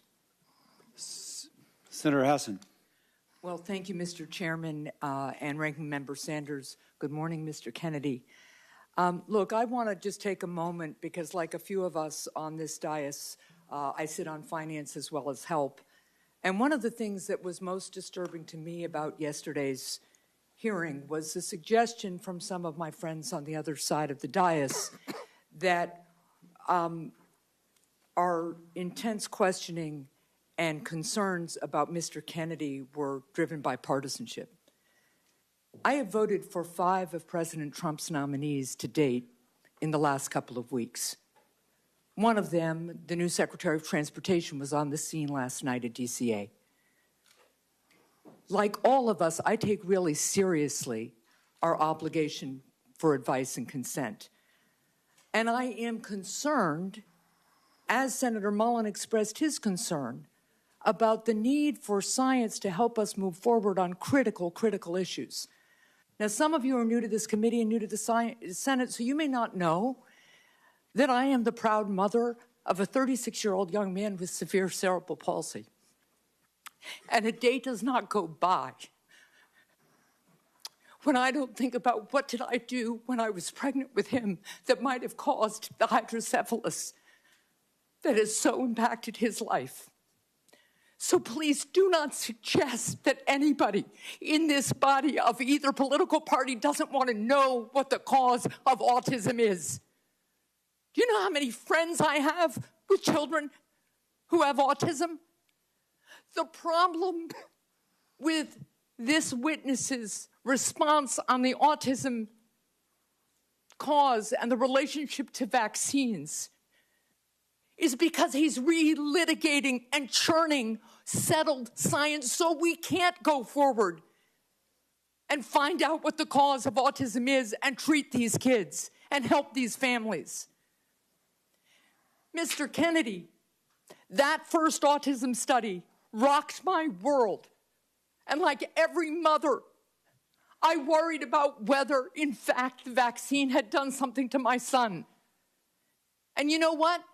It was a tiny study of about 12 kids. And over time, the scientific community studied and studied and studied and found that it was wrong. And the journal retracted the study because sometimes science is wrong. We make progress. We build on the work and we become more successful. And when you continue to sow doubt about settled science, it makes it impossible for us to move forward. So that's what the problem is here. It's the relitigating and rehashing and continuing to sow doubt so we can't move forward, and it freezes us in place. Now let me move on to my other concerns from yesterday's hearing. During yesterday's hearing, you really showed a lack of knowledge about Medicare and Medicaid. So what is Medicare Part A? Medicare Part A pays mainly for primary care or physicians, and then Medicare. No, so it is about, Medicare Part A is seniors coverage for inpatient hospital care. What's Medicare Part B? For physicians and doctors. Medicare Part D. That is coverage for outpatient care and home health. So what is Medicare Part C? Medicare Part C is a program where it's the full menu of all the services, A, B, C, and D for Medicare. It is Medicare Advantage, which it's the private insurance option for seniors on Medicare. So, Mr. Kennedy, you want us to confirm you to be in charge of Medicare, but it appears that you don't know the basics of this program. So let's turn to Medicaid. No, I had to correct you on several things. Oh, you let's just turn added to Medicaid. Yesterday, you didn't correct me. I didn't get it wrong. Mr. Kennedy, my time is limited, and I hope the chair will give me a Is couple of more minutes. Senator? Yes, Medicaid. All right, because you're giving me very little time to answer one. Let's turn to Medicaid. Medicaid, you said yesterday to Senator Cassidy, Medicaid is fully paid for by the federal government, and it's not fee for service.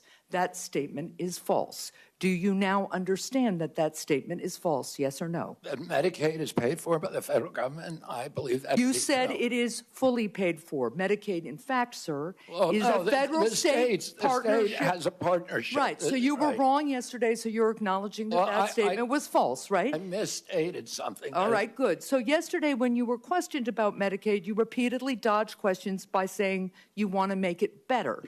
Republicans are circulating a proposal that would end Medicaid expansion in some states, including in New Hampshire.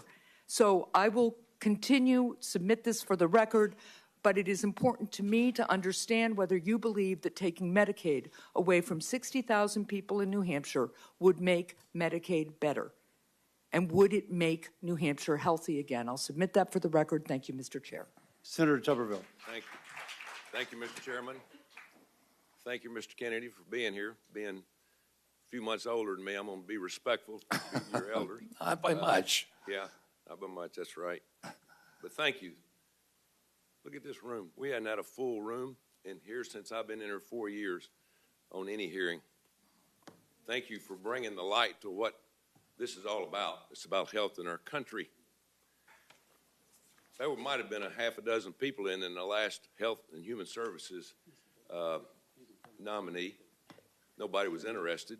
Lawyer who worked from home in California. Didn't do a damn thing in terms of what we needed when COVID was full steam. So thank you. Thank you for getting our young people involved. My two boys, 28 and 30, a year or so ago, they were going to vote for you for President of the United States. You know why? Because you're trying to save their group of people from the chemicals and the things that we have in our food. They're fired up about it. And you brought light to that. And thank God you've done that. You brought importance to what we're doing. You know, I coached for 40 years. In the last 4 or 5 years I coached, I'd never seen like the run on drugs our young people are being given by doctors across this country. We have a attention deficit problem in this country. You know, attention deficit, when you and I were growing up, our parents didn't use a drug, they used a belt and whipped our butt, you know, and told us to sit down. Nowadays, we give them Adderall and Ritalin, like candy across college campuses and high school campuses. Mr. Kennedy, what are we going to do about that? Today, 15% of American kids are on Adderall. And there's clearly a major problem with overprescription, not just with our children, but with our entire population. We have 4.2% of the world's population, and we take 50% of the pharmaceutical drugs. And there's a recent study by Peter Ghosh, who is one of the founders of the Cochrane collaboration, that showed that prescription drugs are now the third largest cause of death in our country after cardiac arrest and cancer. We're not getting healthier. Americans are getting less and less healthy. 70% of pharmaceutical profits globally come from our country, which has 4.2% of the world's population. We're the only country that allows full-scale pharmaceutical ads on TV. And we're all being told you can make yourself, you can eat anything you want, you can smoke anything you want, you can do anything you want, and there'll be a drug to fix you in the end. And it is not a good formula. And our kids are getting sicker and sicker. They're not getting better. Nobody here, all the people here who are defending this current system and defending these pharmaceutical industry profits, many of whom are taking huge amounts of money from the pharmaceutical industry, millions of dollars for many of these senators. And none of that, this is not making our country healthier. It's making us sicker. We need to get rid of these conflicts. We need good science, and we need good leadership that is able to stand up to these big industries and not bend over for them. Thank you. And you brought to light the vaccines over the last couple of years. I've had my first granddaughter here in a couple of weeks, and my son and his wife have done their research about vaccines, and she's not going to be a pincushion. We're not going to allow that to happen. But you brought that up, but as you and I talked about vaccines, Coach, let's empower scientists to do their job. You know, let's go by what they do. Let's don't just do something for the pharmaceutical company. So I appreciate you doing that. One other thing is you and I talked about red dye number 3, and just happened, you and I talked about that, and a few days later in this room we had the FDA director. And I asked him, why do we use red dye 3 in our cosmetics? Or we don't use in cosmetics, we use in our food, but we don't use it in cosmetics because it causes cancer. What in the heck's going on? Well, a few weeks later, because of your insistence, we dropped it. So tell me about dyes and things that you're concerned about, because I get more talk about that than anything. We have 10,000 ingredients in our food in this country because FDA employs a standard called the GRAS standard and looks at any new chemical as innocent until proven guilty. In Europe, they have 400 ingredients in their foods. Kellogg's makes Fruit Loops for the United States alone. It is loaded with red dye, blue dye, yellow dye, and many, many other ingredients. They make the same product for Canada that's all vegetable dyes, and for Europe. If you eat a McDonald's French fry in this country, it has 11 ingredients. You eat the same product in Europe, it has 3. We are allowing these companies, because of their influence over this body, over our regulatory agencies, to mass poison American children. And that's wrong. It needs to end. And I believe I'm the one person who's able to end it. Thank you. Senator Kim. Thank you, Chairman. Mr. Kennedy, good to see you. I wanted to just start by asking you if you support medically assisted treatment to help people get off of opiate addiction. Yes, I do. Do you think it's safe, and would you consider it to be the gold standard of the approach? The Cochrane collaboration, which is the most prestigious scientific research organization, has said that the gold standard is, has found in studies, a gold standard is 12-step programs. You need an entire retinue, entire menu of treatments because many addicts will not respond immediately, at least to 12-step programs. And for many of them, Suboxone and other, and even methadone, are critical interventions that save lives, that get addicts off the street, and they should be available as a treatment option. I wouldn't describe them as gold standard, but I would describe them as medically necessary. Well, this is something, look, I know we all take this very seriously in terms of the plight of opioid addiction in our country. And that's something that I hope we can recognize. We need to lift up more and more. I mean, NIH has said over and over again, not enough people are doing it. And in fact, an NIH published study does call it the gold standard of treating for opioid use disorder. You're on a mission against and fighting against chronic disease. You talk a lot about obesity. I wanted to get your thoughts if you support Wegovy, Ozempic, other similar types of GLP-1 drugs to fight obesity. The GLP-1 drugs, the GLP drugs, the class of drugs are miracle drugs. But I do not think they should be the first frontline intervention for 6-year-old kids for whom they are currently. That is the standard of practice now. If every American who qualifies for a GLP by being overweight, 74% of our population asked for them, and the federal government was paying for it. It would cost over $1 trillion a year. It would double the insurance costs for employers in this country, and it would be a tsunami. And they have a lot of side effects. You said you support it, but that you don't see it being the tool of choice for especially young kids. Exactly. If for people who have morbid obesity, for people who have diabetes, absolutely. And they shouldn't be prescribed alone without also prescriptions for exercise, because otherwise they eat away at muscle and they're counterproductive. They go after muscle first. Yeah. They have all kinds of bad side effects. About half the people on GLPs get off of them after 2 years, and then there's problems when you get off them. So it is a miracle. Okay, go ahead. Yeah, I wanted to move on to just clarify some statements you made in the past. In the past, you said, quote, Wi-Fi radiation does all kinds of bad things, including causing cancer. Do you still stand by that statement? Yes, sir. I won a case in front of the Court of Appeals against the FCC on that very issue.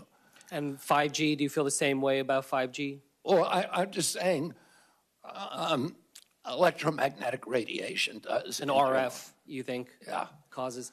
Another issue that comes before your work, if you were to be confirmed. And let me just clarify that. It changes DNA, and there are scientific studies that have linked it to cancer, many of them.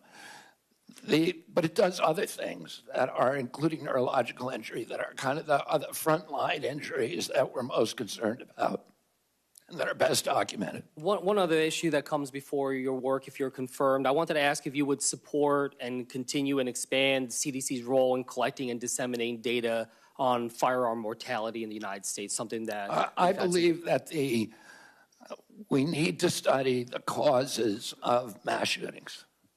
We need to study all the causes.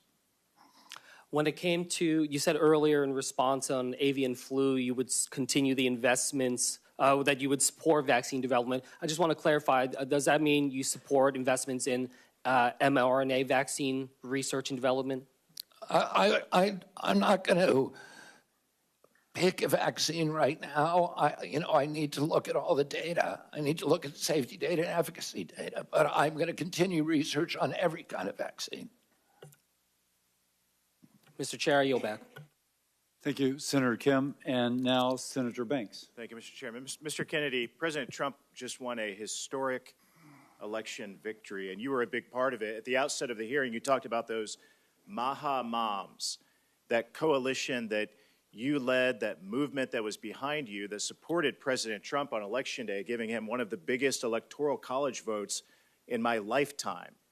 You were a part of that. The voters voted for President Trump And President Trump, by the way, is a man of his word. He always follows through on what he says he's going to do. And one of the things that he said he was going to do was put you front and center in this administration to make America healthy again. And that's why, at the end of the day, a lot of those moms have been here yesterday and today from Indiana to support you in this movement.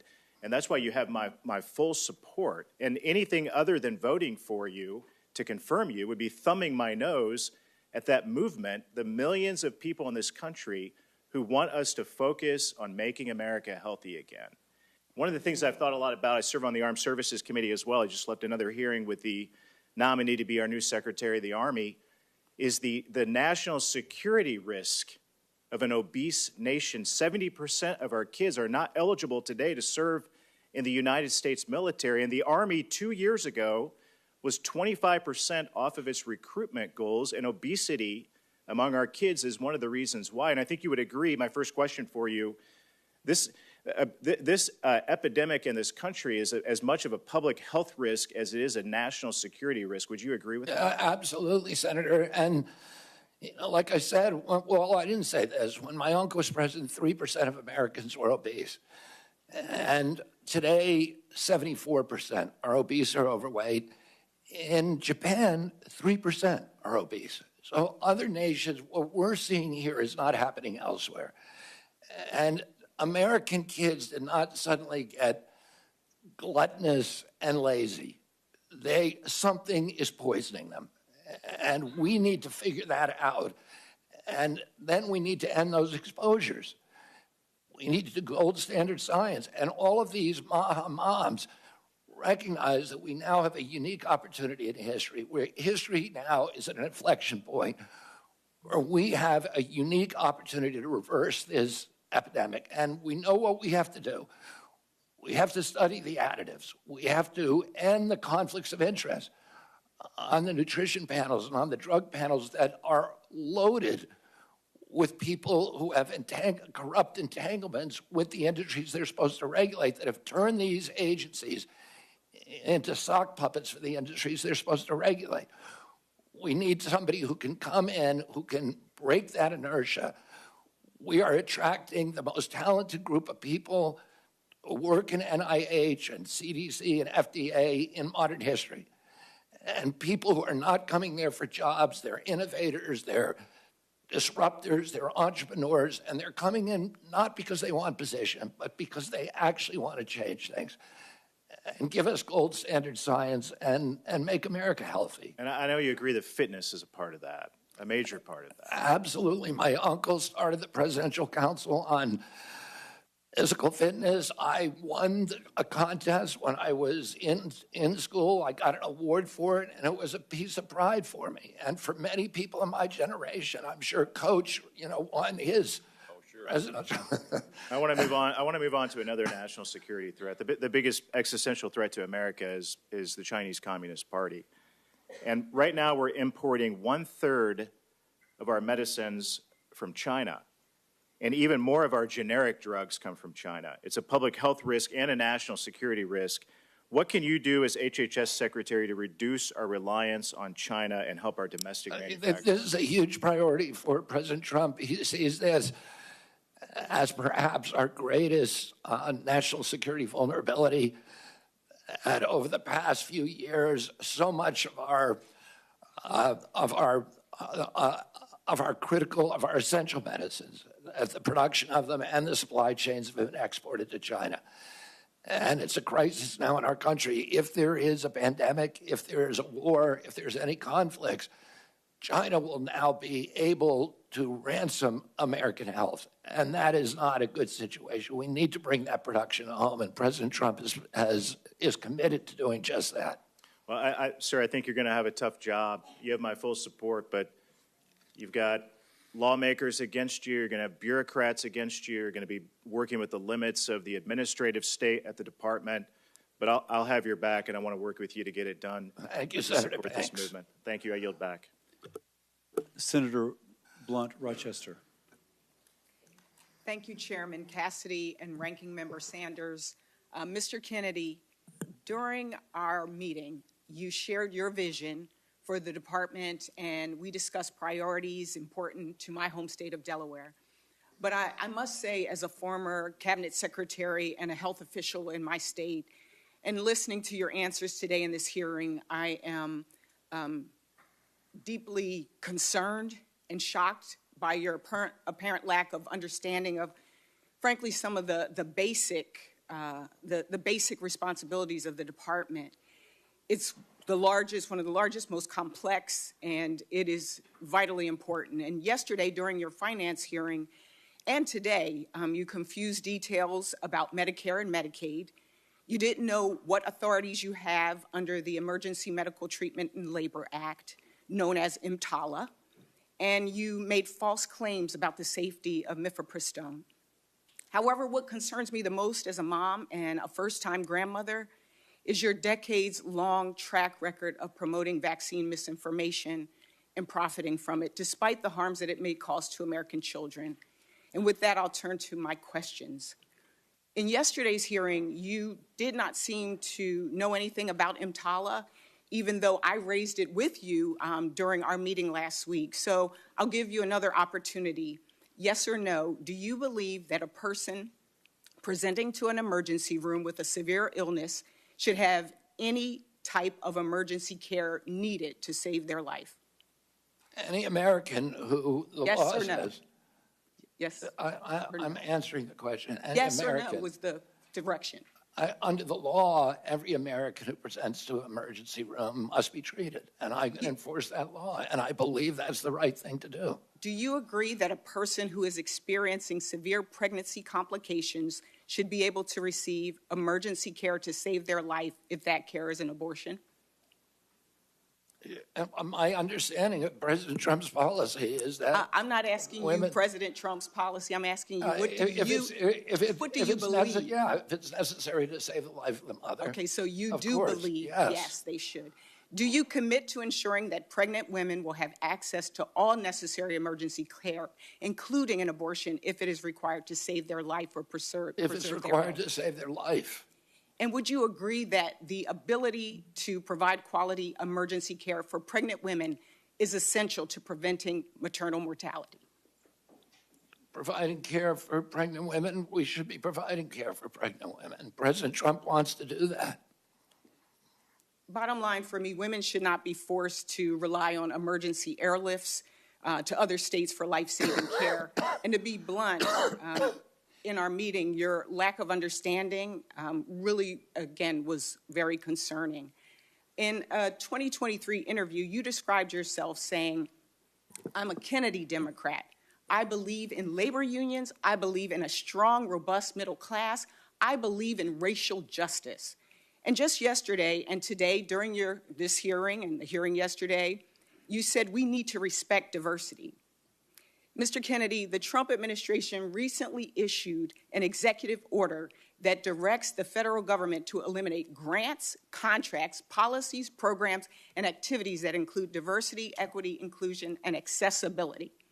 This executive order has already caused widespread confusion, fear, and uncertainty for healthcare providers, researchers, public health professionals, and service providers across the country.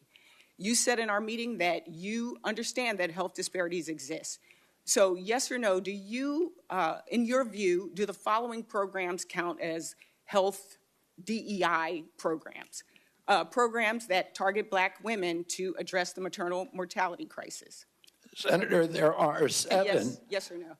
I'm not going to answer that yes or no. If you want an answer, I'm happy to give it to you, but it's not a yes or no. I just want a yes or no. It's not susceptible to yes or no answer. Well, if you want to hear an answer, Senator. Let me shift this, because I only have 36. If you want to hear an answer, Senator, I'm very happy to give you one. I've got now 33 seconds. And there are people out here who want to understand that if they are at a pride parade and they're a healthcare provider, can they give out a brochure? If you want people to understand, let me answer the question. If they are trying to have a program in a Black church that is on Martin Luther King Day, will they be able to have that program? Will it be funded? Will they get in trouble? Will they be fired? That's the cause and concern. We all know that it is important that we have a healthy country. But you want me to answer the question, Senator? I think I got my answer. Okay. Thank you, and I yield back. I will allow the witness to answer.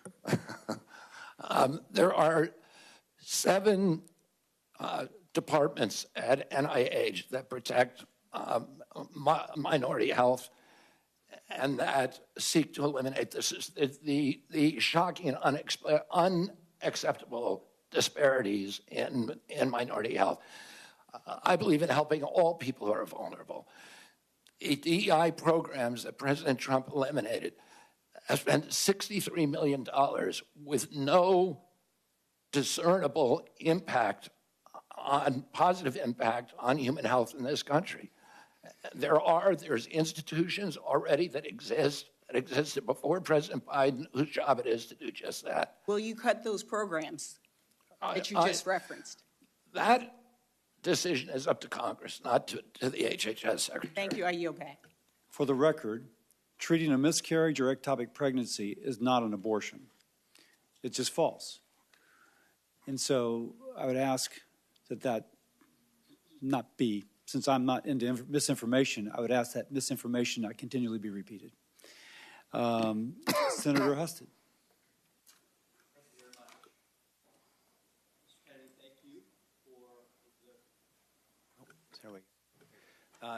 Thank you for the work that you have done to create awareness about the food we eat and how it affects our health, particularly with our children. And you have helped put that on the American agenda, rightfully so, and I appreciate that. I want to share with you a few statistics. According to the CDC, obesity prevalence is around 42% among adults with lower incomes compared to 31% among higher income individuals. That the relationship is strong among women. 45% of low income women are obese compared to 29% of higher income women. And I know I have had this conversation over the course of my public service career many, many times because at the states we run the Medicaid program, that it impacts those health statistics, that obesity impacts our programs, the cost of them, the quality of life of the people who are served. And I also get this question about why in the world does the federal government continue to subsidize programs that lead to unhealthy foods, and why do we operate programs in the way that we do, like with SNAP, that pays for foods that we know are causing people to be unhealthy? And I know you don't have the sole authority in this matter. The Department of Agriculture and the Congress is certainly it has an impact on that. But could you just shed some light on how you see your role in trying to impact that? Because we see that these policies are disproportionately affecting poor people, and the inability to change them and make America healthy again is having a disproportionate effect not only on them, but the cost of all of these programs we're trying to maintain. Thank you for the question, Senator. The NIH has been diverted into away from studying the etiology of chronic disease. So there's almost nothing at NIH, very, very little, a low percentage of its budget, a $42 billion budget that is devoted to finding out why we're having this obesity epidemic. We know it's an environmental toxin. Epidemics are not caused by genes. That genes may provide a vulnerability. You need an environmental toxin. Why aren't we devoting science to finding out what those toxins are and then eliminating them? And, you know, the focus is on infectious disease, and we almost altogether ignore chronic disease, which causes 92% of the deaths in this country. And during COVID, we had the highest death rate of any country in the world. We had 16% of the COVID deaths. We only have 4.2% of the world's population. No country did as poorly as us. And you ask CDC, why is that? They say because we are the sickest people on earth. The average person who died from COVID had 3.8 chronic diseases. American blacks were dying from COVID greater than almost any population in the world, about over 3,000 deaths per million population.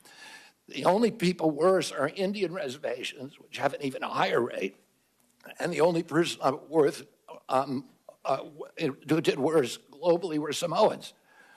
We had the American blacks were disproportionately impacted because they disproportionately have diabetes, obesity, cardiac illnesses, and other chronic disease. We need to start studying those, and we need to get rid of the conflicts in the agency that obstructs those studies, and that that are focused on advancing the mercantile interests of the food industry and the pharmaceutical industry rather than the health of the American people. Well, I would ask you to take, if confirmed, to take a leadership role across the agencies to advise us on what policy changes we must make to both not make it worse, but to make it better. Because we subsidize, literally, we have policies as a government that encourages the production of foods and the sale of foods to particularly our poorest Americans that lead to these problems. We are literally creating the problem that we're trying to solve, and your recommendations would be very much appreciated. We already have liaisons with the USDA, with Brooke Rollins, so that we can, with whom I have a very good relationship, so that we can work collaboratively to reduce the chronic disease and the exposures that are causing them. Thank you. Senator Hickenlooper. Thank you, Mr. Chair. And thank you, Mr. Kennedy, Bobby. We share a mutual oldest best friend, and I respect that affection that you have for him very, very much. You did talk a little longer in your introduction, so I'm going to try to urge concision, because I've got 3 or 4 questions. As I said when we met, I'm still very concerned about the issues around vaccination. But I thought I'd start with the ability of Medicare to negotiate drug prices, which was finally okayed in 2022. We'll save Medicare plan $100 billion in the next 10 years, probably $1.5 billion out of consumers' pockets, Medicare patients, in just 2026 alone. Yesterday, you said that the Trump administration had issued a statement to lowering the cost of prescription drugs and continuing the negotiation program. I went back and looked at that, and it was a statement that mentioned increasing transparency and then said they would solicit feedback on the Medicare drug price. But nowhere did it say in the statement that the administration was actually going to commit to lowering prices. So is that something you still feel that negotiation program and lowering those prices is important? I've spoken to President Trump about negotiations. He's absolutely committed to negotiating lower drug prices. Great. I appreciate that. You've also spoken much on the need to focus on prevention of chronic disease, which I think everyone shares. The MAHA movement is alive in Colorado as well as everywhere else. People are frustrated by the fact that for every dollar we spend on health care in this country, and it, as has been previously said, it's often double any other country, only a nickel goes to prevention. So when you look at that $100 billion that's going to be saved over the next 10 years through the negotiation of pharmaceuticals, do you have any ideas of how we could put that towards prevention, that revenue? Well, that's a really good question, Senator Hickenlooper. I mean, there's 2 things. There's 2 I'm going to give you 40 seconds because I've got 2 more questions. I mean, we can do Medicaid, Medicare, and Obamacare should be we should be moving to value-based care, which includes prevention. And then the other arm is at NIH, CDC, and FDA, which should identify the toxins that are contributing to chronic disease and eliminating them. Great. Another short question with mifepristone, which has been described and discussed a lot already. And I understand your commitment to follow the policy of the president. But he has other tools at his behest. If there needs to be another study or looking at the other existing studies, will you make sure that there's no bias to the best of our human ability to twist those results in any way to support that policy? And I'm speaking now just about the defense of science to make sure that those Senator, I will reviews are commit fair. to you here today to review prior to approving any study at NIH to allow you to approve the protocols and the researchers and help us choose the researchers. All I want is good science. And I would love input from this committee on any study that we do.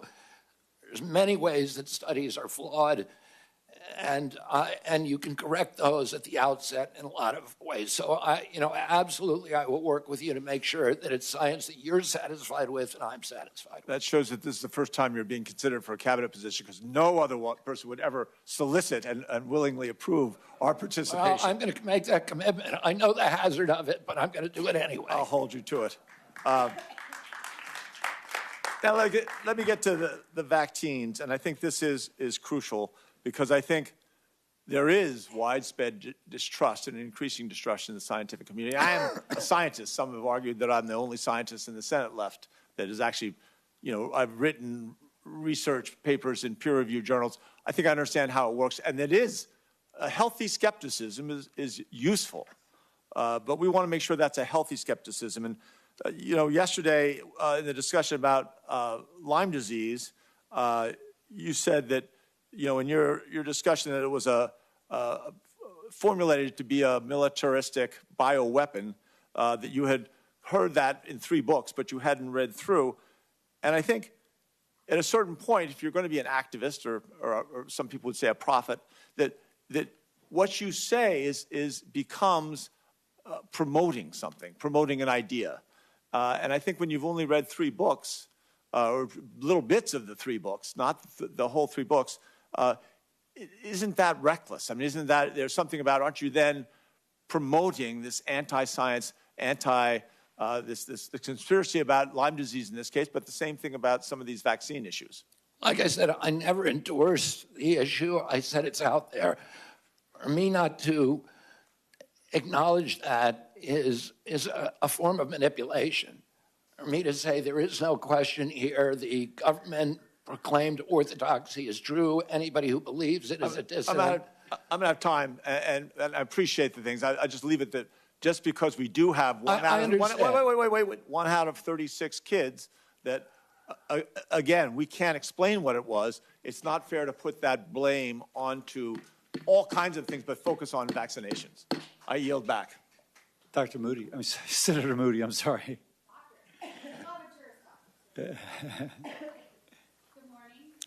Joining us, and thank you for sitting down with me and spending so much time with me in my office. It has been an overwhelming week. I am the junior-most senator on this committee, and certainly you treated me no differently than the chairman, and I'm grateful to you for that.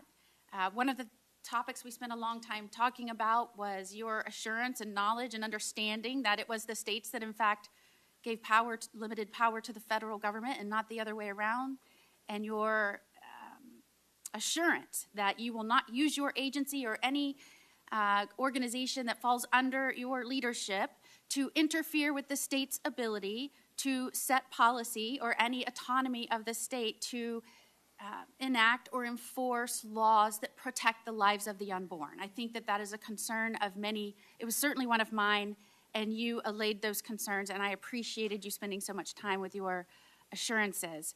I want to turn to some of the discussions regarding many which would say the government and health professionals did great harm to science and medicine in the wake of COVID-19.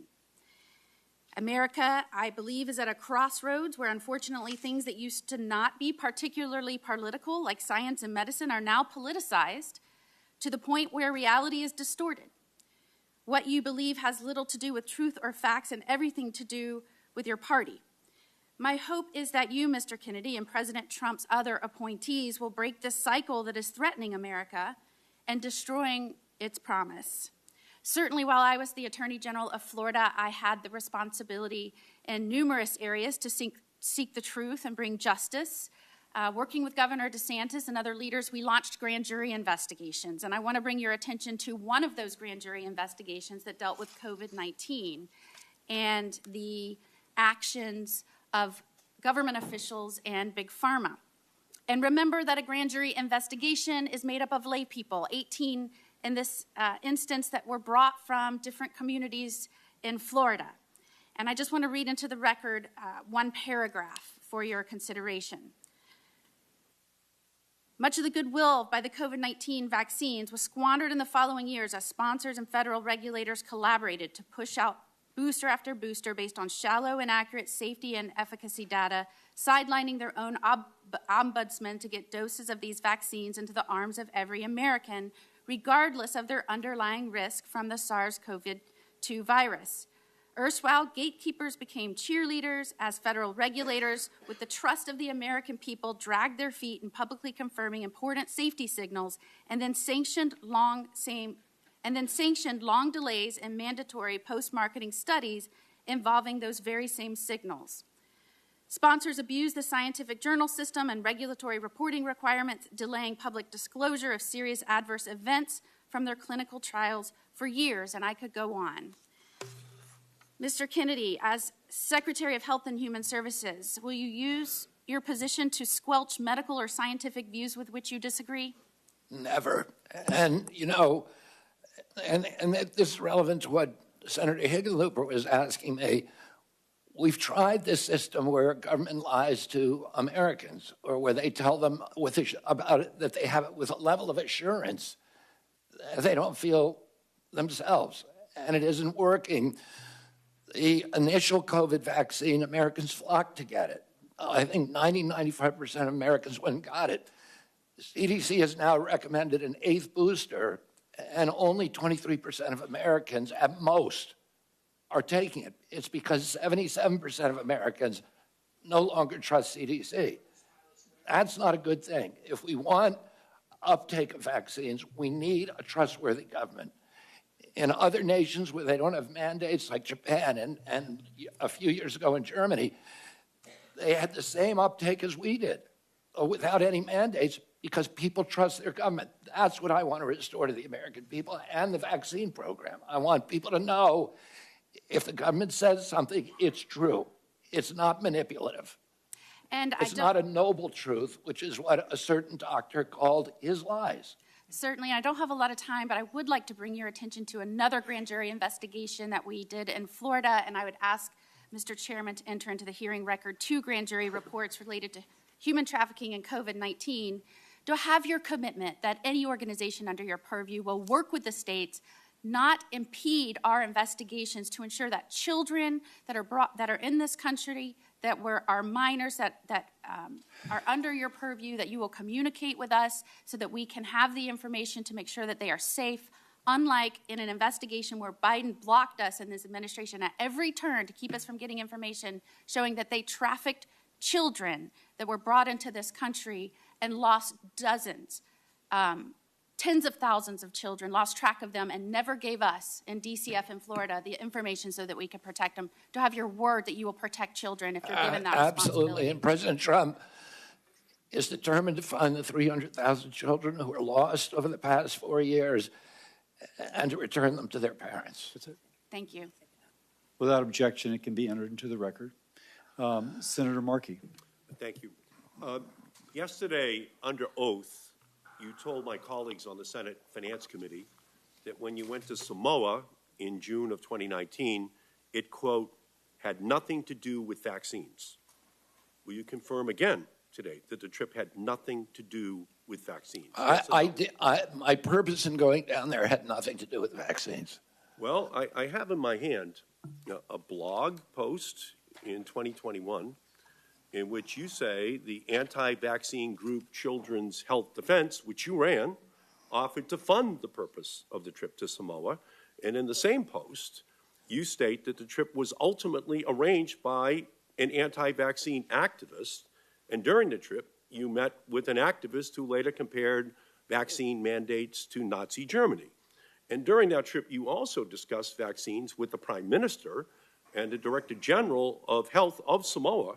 The Director General of Health said you specifically discussed your views on vaccine safety fears.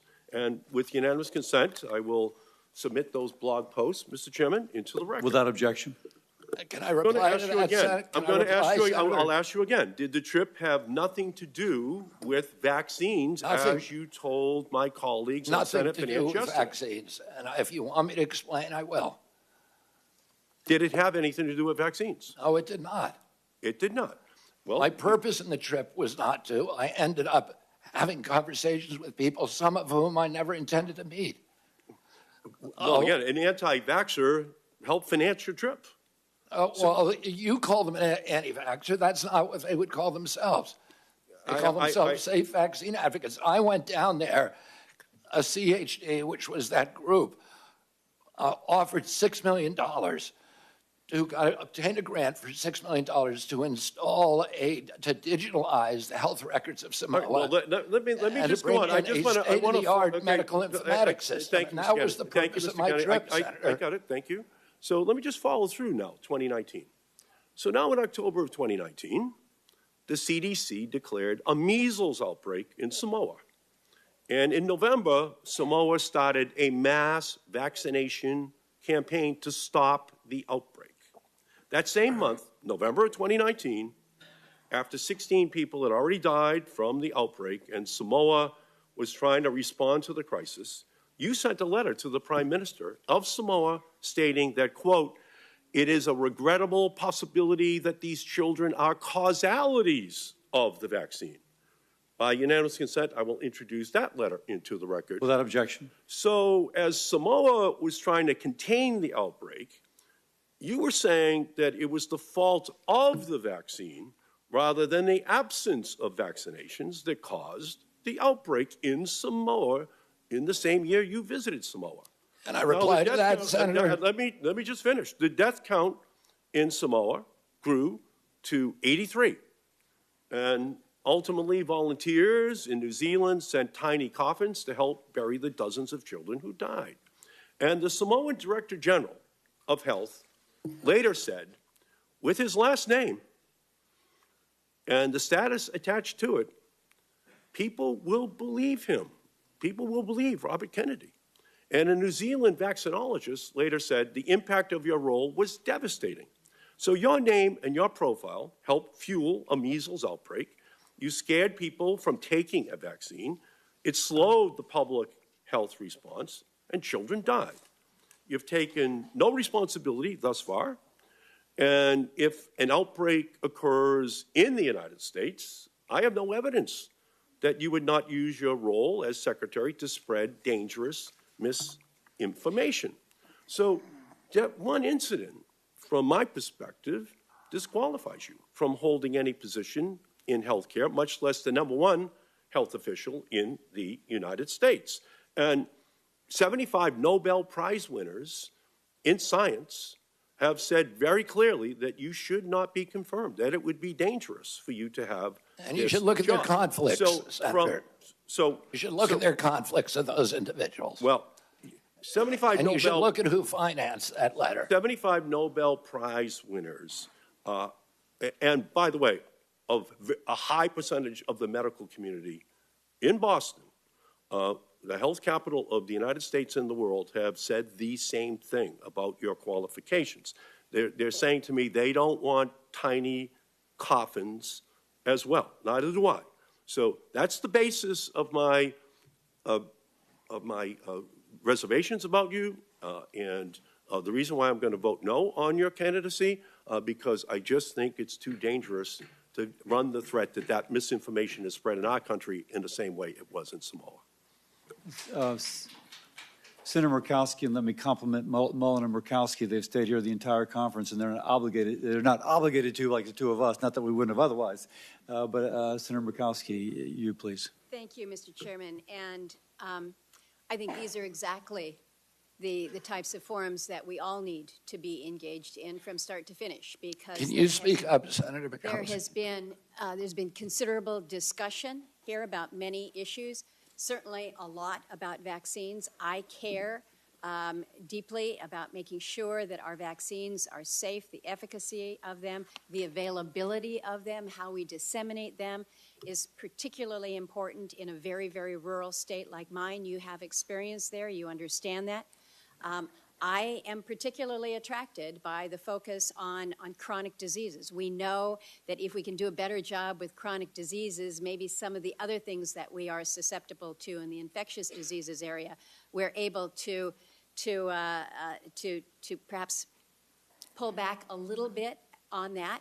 But our reality is, in order to make this country healthy again, it is a focus on everything. It is the prevention. It is the necessity of coming up with these life-saving vaccines that are going to be so critically important. It is personal care. It is food. It is exercise. It is all of the above. And we got to figure it out together. We do need to shake some things up, but we also need to give a level of confidence. And this is what I'm hearing from so many of my colleagues who have raised the issue of vaccines.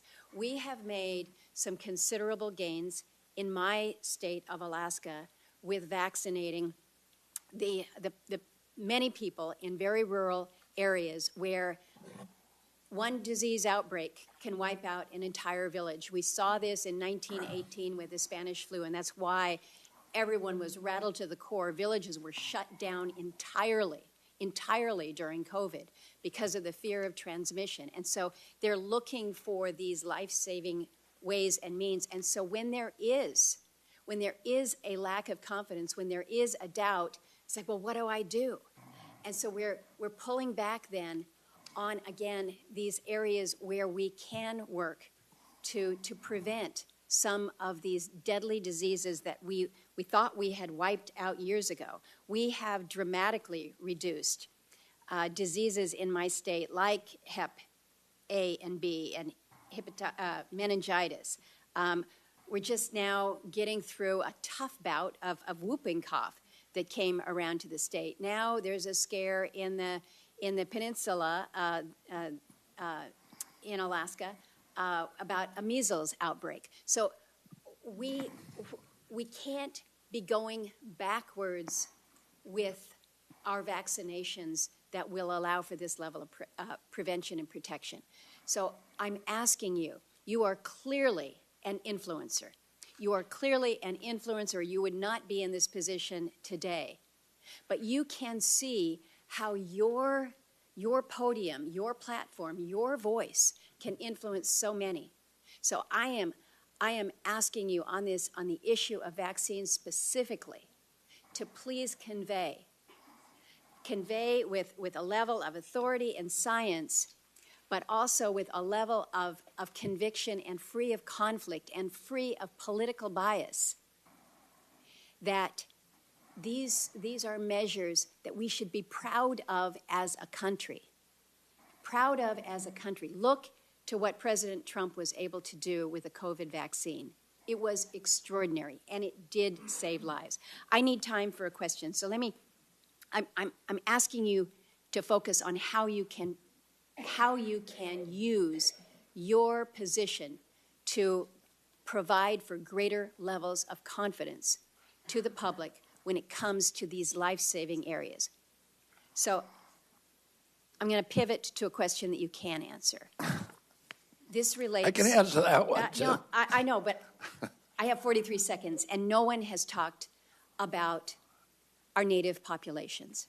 When you look at our health statistics, whether it's Alaska Natives or whether it is American Indians, our health statistics in this country, you know very well, because we talked about them, are not where they need to be.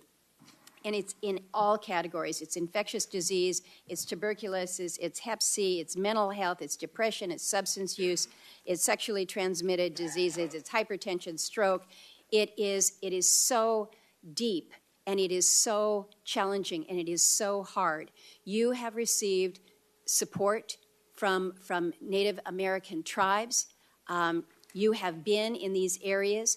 You have been quoted, and I'd like for your comment on this, as quoted saying, as far as budgeting for Indian country, you said you would immediately triple the budget to support tribes.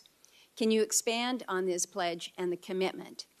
Because this is an area where we have truly left our Native people behind when it comes to their health and their health outcomes. Thank you, Senator. And this is an issue, as you and I talked about, that is very important. It's always been a priority for me. I spent 20% of my career working on Native issues. I was one of the founding editors of Indian Country Today, which is the biggest Indian newspaper. My father and uncle, Ted Kennedy, my father, were deeply, deeply critical of the functioning of the Indian Health Service back in 1968 to 1980, and nothing's changed. Nothing's gotten better. I'm going to bring in a native at the assistant secretary level. I'd like to get him actually designated as a assistant secretary for the first time in American history. Make sure that all of the decisions that we make in our agency are conscious of their impacts on the First Nations. I've spent a lot of time in your state. It's my favorite place to go.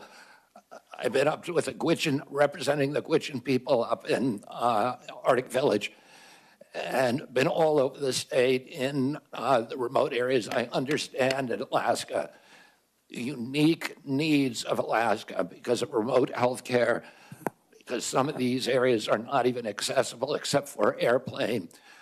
If they don't have ambulance services, that the federal government needs to pay attention to financing transportation, the unusual ways that are required there, and that we really need to focus on telemedicine and AI.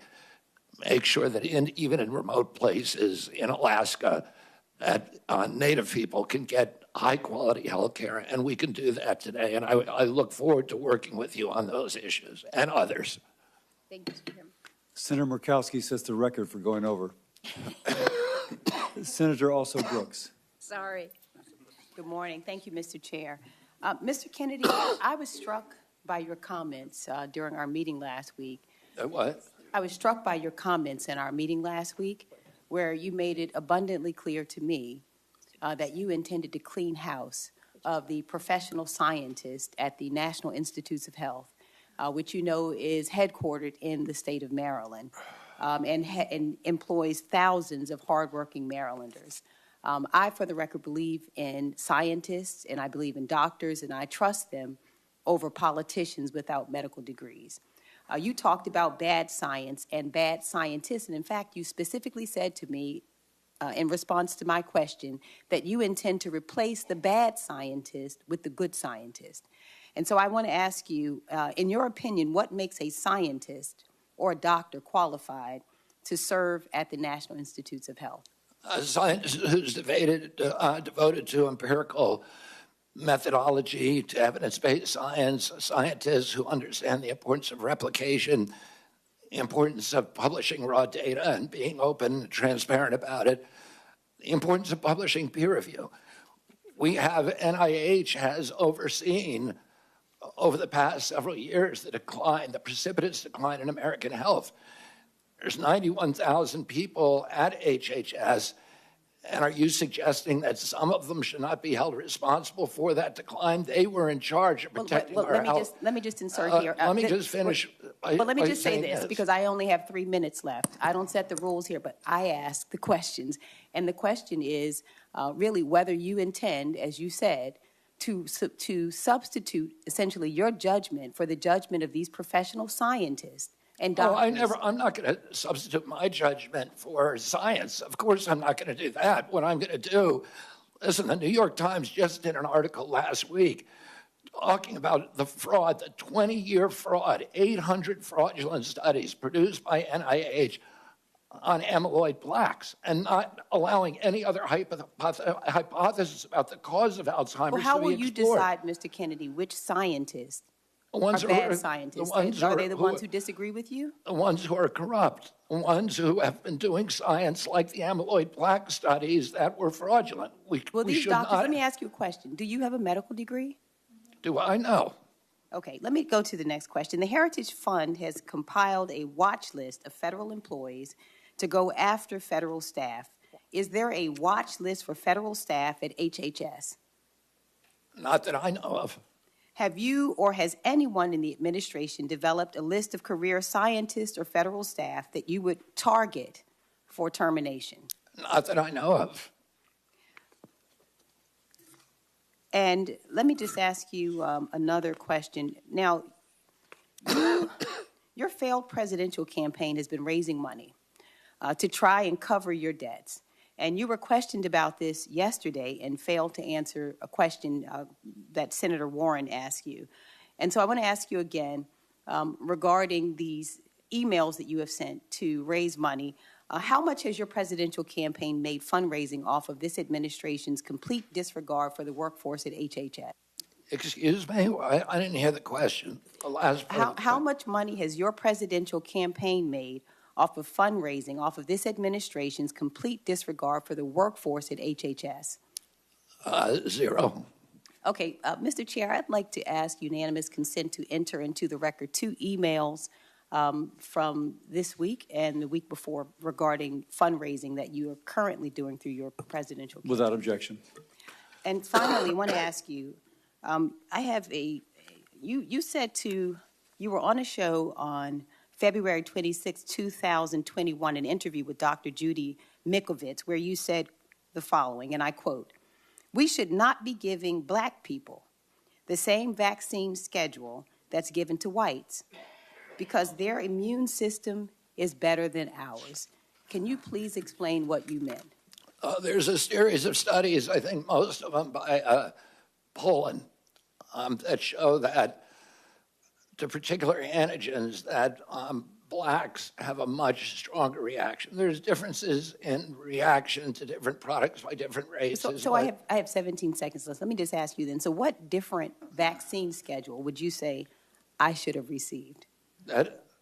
What different vaccine schedule should I have received? I mean, the Poland article suggests that blacks need fewer antigens. And this is so dangerous. You get the same measles vaccine. Mr. Kennedy, with all due respect, that is so dangerous. Your voice would be a voice that parents would listen to. That is so dangerous. I will be voting against your nomination because your views are dangerous to our state and to our country. I mean, do you think science is dangerous, Senator? This is published, peer-reviewed studies. I yield. Senator Collins, who would have been here the whole time, but she was in an Intel committee. So, Senator Collins. Thank you, Mr. Chairman. Mr. Kennedy, welcome, first of all. I agree with you that there needs to be more focus on chronic diseases like diabetes, like Alzheimer's. But it concerns me when I read a quote from you that says, "I'm going to say to NIH scientists, God bless you all. Thank you for your public service. We're going to give infectious diseases a break for about 8 years." Don't we need to do both? Yes, absolutely, Senator. The problem is there's been an imbalance. We've devoted all of these dollars to infectious disease and to drug development, to make NIH an incubator for the pharmaceutical industry, and very little to chronic disease. But chronic disease is 92% of deaths in our country. It's 9 out of every $10 we spend on our budget. Why aren't we devoting at least equivalent studies to determining the etiology of our chronic disease? It just seems like common sense to me. I would point out that in many cases it's Congress rather than HHS who sets the funding levels for various diseases. But NIH decides, as panels that decide who gets funding, not Congress, Senator.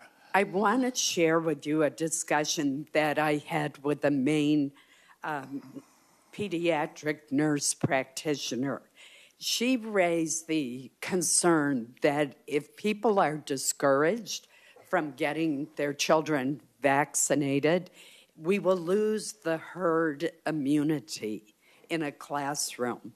And that means that a child who may be immunosuppressed and cannot get a vaccine are at risk of being in a classroom with an unvaccinated child, and thus at risk of getting the infectious disease because we've lost the herd immunity. What would be your response to that? My response is that vaccine uptake for the COVID vaccine, for example, is down to 23%.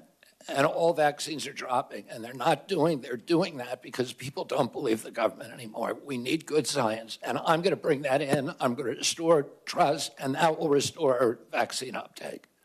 Well, you're certainly correct about what happened with the COVID vaccine, but let me switch to the polio vaccine. Do you think that the polio vaccine is safe and effective? Yes, I do. And so would you seek to reduce its availability in any way? No, not at all. The state of Maine has seen a steady and disturbing increase in Lyme disease cases over the past decade. We talked a little bit about this in my office.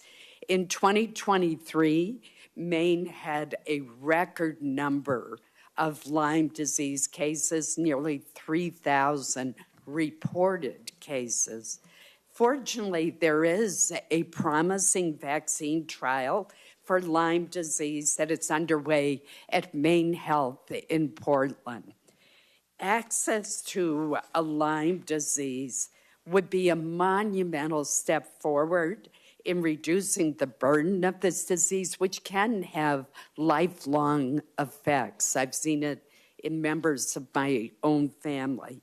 As HHS Secretary have confirmed, what influence would you exercise over new vaccine approvals, such as one for Lyme disease? Senator, you and I have talked about this issue.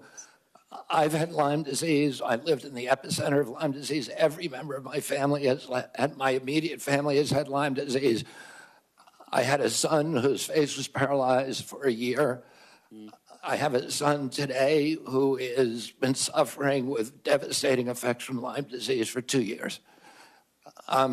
There's nobody who will fight harder to find a vaccine or a treatment for Lyme disease than me.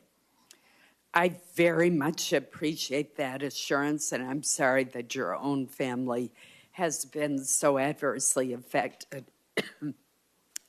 In Maine, we have a lot of people who work outside and work in the woods, and ticks are everywhere. So this is a very important issue to me. Thank you. And to me too, Senator. We're almost to the end. Let me acknowledge Senator Moody has also been here the whole time. And so thank you, Senator Moody. Yeah, well, just incredible diligence. Thank you. Both Senator Sanders and I will have a couple questions, and then we'll each have a closing statement, and then your long national nightmare will be over. So anyway, first, a couple more of commit-type questions. If you are confirmed, do you commit that you will not work to impound, divert, or otherwise reduce any funding appropriated by Congress for the purpose of vaccination programs? Yes. And do you commit that you will not impose new grant conditions outside of congressional direction for state, local, or global entities that in any way limits, restricts, or rescinds access to vaccines or vaccine promotion programs? Yes. And then this is the nice thing about listening to all of this. Let me ask this. I've been impressed. One, you've handled yourself very well. I've been impressed that on many things you are familiar with recent medical data. But on other things, you haven't been. So let me bring up two things that are very pertinent now. While sitting here, I went up to look at the medical literature on these issues. And here's a title, Why Parents Say No to Having Their Children Vaccinated Against Measles, a systemic review of the social determinants of parental perceptions on MMR vaccine hesitancy. And they found that fear of autism is a major driver for vaccine hesitancy among those with a college education or higher, influenced by internet social media narratives over physician-based vaccine information. I'll go back to something I said earlier. You got to follow it, man. There's a lot of people that look to you for, do I get vaccinated or not? People that I kind of know. But here it says it's not just my anecdote, it's actually out there. But when I raised, and you said, well, if I show you the data, you'll change your, because I asked, will you unequivocally, without qualification, say that measles vaccine does not cause autism? And you said, if I show you the data. I will publicly apologize. So here's and say that I was wrong. Here's a meta-analysis from 2014, and you quoted Cochrane on several occasions, which for the people watching is a meta-analysis. A meta meaning they look at everything and then they come to a conclusion based upon as much facts as they can get. And here is such a study, and the title tells it all. Vaccines are not associated with autism, an evidence-based meta-analysis of case control and cohort studies, and they ended up looking at 5 cohort studies with roughly 1.2 million children. Now, this is from 2014, and it has a whole bunch of articles it references. And then I got a text from a former employee of the NIH, I emphasize the former, who says that in early in the President Trump's term, you and colleagues sent 90 papers for review by people at NIH. They felt like the NIH folks felt that without exception, they were severely lacking methodologically, and are found that they indeed showed the safety of these vaccines. We tried to engage Mr. Kennedy, but his colleagues refused to acknowledge the expertise of dozens of NIH scientists we made about those papers. Now, you're a smart guy. You're reading the medical literature, and you're coming up with the recent medical literature on certain issues. But here is both older article, summarizing lots of older articles that have come out since the original refuted Wakefield article in The Lancet regarding measles and autism. And here is somebody who, it's he said, but somebody who said that previously you've had this presented to you. So, back to me. I'm a doc, trying to understand. Convince me that you will become the public health advocate, but not just churn old information so that there's never a conclusion, as Senator Hassan suggested, but that will become the influencer for people to believe, no, there's 1.25 million kids studied and there's no autism associated with measles. You tell me, you see what my question is in there. Senator, I'm going to be an advocate for strong science. You show me those scientific studies, and you and I can meet about it. And there are other studies as well, and I'd love to show those to you. There's a study that came out last week of 47,000 9-year-olds in the Medicaid system in Florida. I think a Louisiana scientist called Mawson that shows the opposite. So there are other studies out there. I just want to follow the science. And I will do, if the science says that I am wrong about what I've said in the past, as I said, I will publicly apologize. There's many times I've been wrong about science. If you look at my Instagram account, when I'm wrong, I apologize for it. And I say I was wrong. I don't have any problem. Science is a process of challenging hypotheses with new evidence. And scientists have to be able to admit when they're wrong. Epidemiological studies, the Institute of Medicine has said repeatedly in 2013, 2017, when they investigated this, has asked CDC to do certain studies, animal studies, bench studies, observational studies, studies of the vaccine safety data link. CDC has not done that. Oh, I want them to do that, and I want the best science. I can guarantee you, on my word of honor, that if you show me science that says that I'm wrong, I'm going to say I was wrong. I don't have any problem. There's nothing that would make me happier. We need to be able to look at the science and get IOM involved, the National Academy of Sciences. They're the ultimate arbiter of safety. What was that? And one of the things we need to do, I think, is a subject that we haven't talked about here. Why don't we know what's causing this epidemic? Why hasn't the CDC been looking at other hypotheses to determine the etiology of why we've had this dramatic 1,000% increase in this disease that is destroying our kids? It's probably the biggest issue. Why don't we know the answer after 30 years of steady rises in autism rates? Why don't we know the answer to that? We should know the answer. The what was that? What was that last article? Did you mention that article? Is by Mawson, Mawson. And it's regarding measles and what? No, it looks at the entire schedule, and it says it's a study of 9-year-old boys, 47,000 9-year-old boys from the Florida healthcare data. Okay, let me, Senator Sanders. Thank you. And I find myself in the unusual and uncomfortable position of having to agree with Senator Cassidy's line of questioning. Mr. Kennedy, in an interview in July 2023, you stated, quote, "I do believe autism does come from vaccines."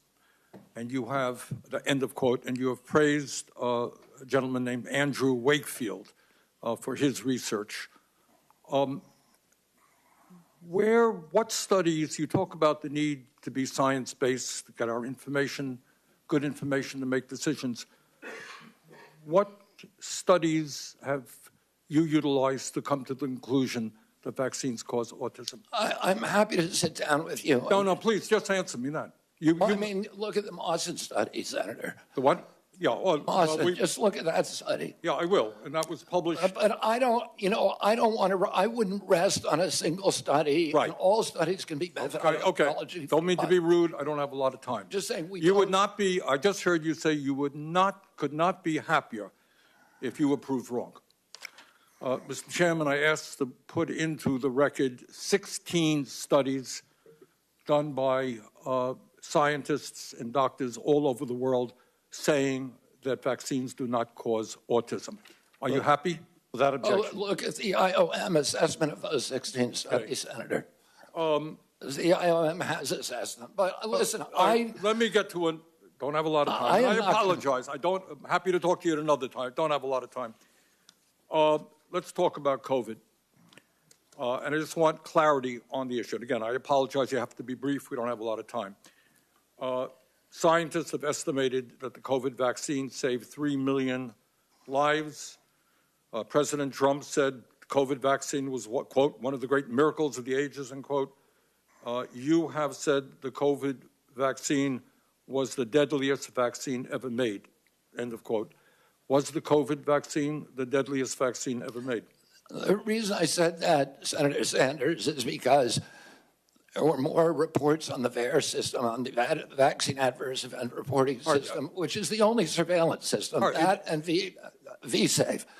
And there were more reports of injuries and deaths than all other vaccines combined. But was it the scientists said it saved 3 million According lives? to VAERS. I don't know, because we don't have a good surveillance system. So you disagree with the scientific community that... I'm agnostic because we don't have the science to make that determination. Really? Okay. Prescription drug prices in America, as you know. And by the way, I think President Trump did an extraordinary job on warp speed because he wasn't just focusing on that one intervention. He was focusing on... He called it a miracle, but you have cast doubts on its efficacy. All right. Prescription drugs. We're going to make America healthy. I agree with you that we need a revolution in the nature of food in America, physical exercise, etc. Very, very important. But there are people who are going to get sick, and they have to go to the doctor and find out why. 1 out of 4 Americans today cannot afford the prescription drugs their doctors prescribe because we pay by far the highest prices in the world for prescription drugs. We made some progress under the Biden administration of negotiating prescription drug prices with pharma. First time that's ever happened. Now, yesterday you told me that the White House was going to issue something affirming their support for continuing those Medicare negotiations. Turned out not to be quite accurate. They came up with some bland statement, could have been written by pharma. Very specific questions. Do you believe and will you insist that Medicare continue to negotiate prices with the pharmaceutical industry so we can substantially lower prescription drug costs in America? President Trump has made it very clear to me that he wants to negotiate prices. Negotiate is a big word, Bobby. It's a big word. It's the word you just used, Senator. Yeah, but But no, I use defend a particular law. Will you defend the law in the Inflation Reduction Act, which already is negotiating prescription drug prices? President Trump wants us to negotiate drug price. He wants to lower drug prices. So you're not telling me that you will defend the law that we passed, which has already had significant success? Well, Congress, look, I'm going to comply with the law, Senator. Congress passed the law. I'm swearing an oath to the Constitution. I'm going to comply with the laws. You're going to have a significant influence on health care policy if you are. And I'm going to comply with the laws. Let me just say this in conclusion, Chairman Cassidy. President Trump and Mr. Kennedy are quite right when they say that our system is broken. They're right. Our economic system today is broken. 3 people own more wealth than the bottom half of American society. Wages have been stagnant for American workers for 50 years. The economy is broken. You know what? Our political system is broken and corrupt. You have a handful of billionaires in both political parties who contribute huge amounts of money to elect candidates in this room throughout the United States Congress. That is a broken political system and a real threat to democracy. Our health care system is broken. And it's broken for some of the reasons that Mr. Kennedy indicated. We have not paid attention to the fact that we have massive amounts of chronic disease. We have not answered the question why in the richest country in the history of the world, our life expectancy is lower than it is in countries far poorer than we are. So I think in many ways, President Trump and Mr. Kennedy have asked some of the right questions. Problem is their answers will only make a bad situation worse. So let me ask Mr. Kennedy again. If we want to make America healthy, will you assure the American people that you will fight to do what every other major country on earth does, guarantee health care to every single American? I'm going to make America healthier than other countries in the world right now. Will you guarantee do what every other major country does? It's a simple question.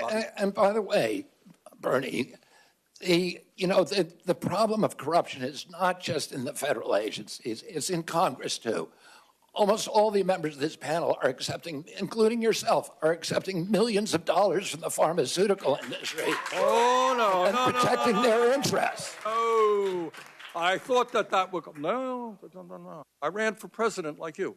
I got millions and millions of contributions. They did not come from the executives, not one nickel of PAC money from the pharmaceutical industry. They came from workers.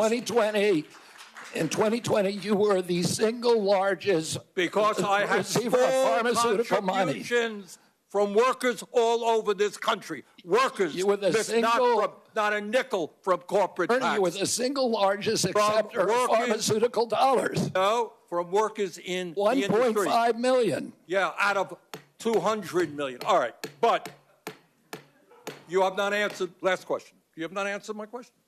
Mr. Chairman, we're 3 minutes. How do we make America healthy if you don't guarantee health care to all we're literally people? 3 minutes over here now. Well, how long does it keep going? At some time, you're just battering the witness, Bernie. Not battering the witness. Yes, you are. And you're getting upset at him. You're going at him just like anybody else would. We'll come to order. Bernie, he's going over.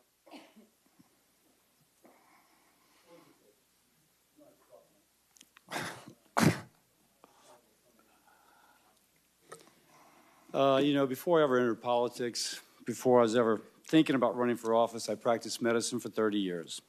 I worked in public hospitals in California, Louisiana, specializing in liver disease, caring for those who otherwise would not have had a specialist.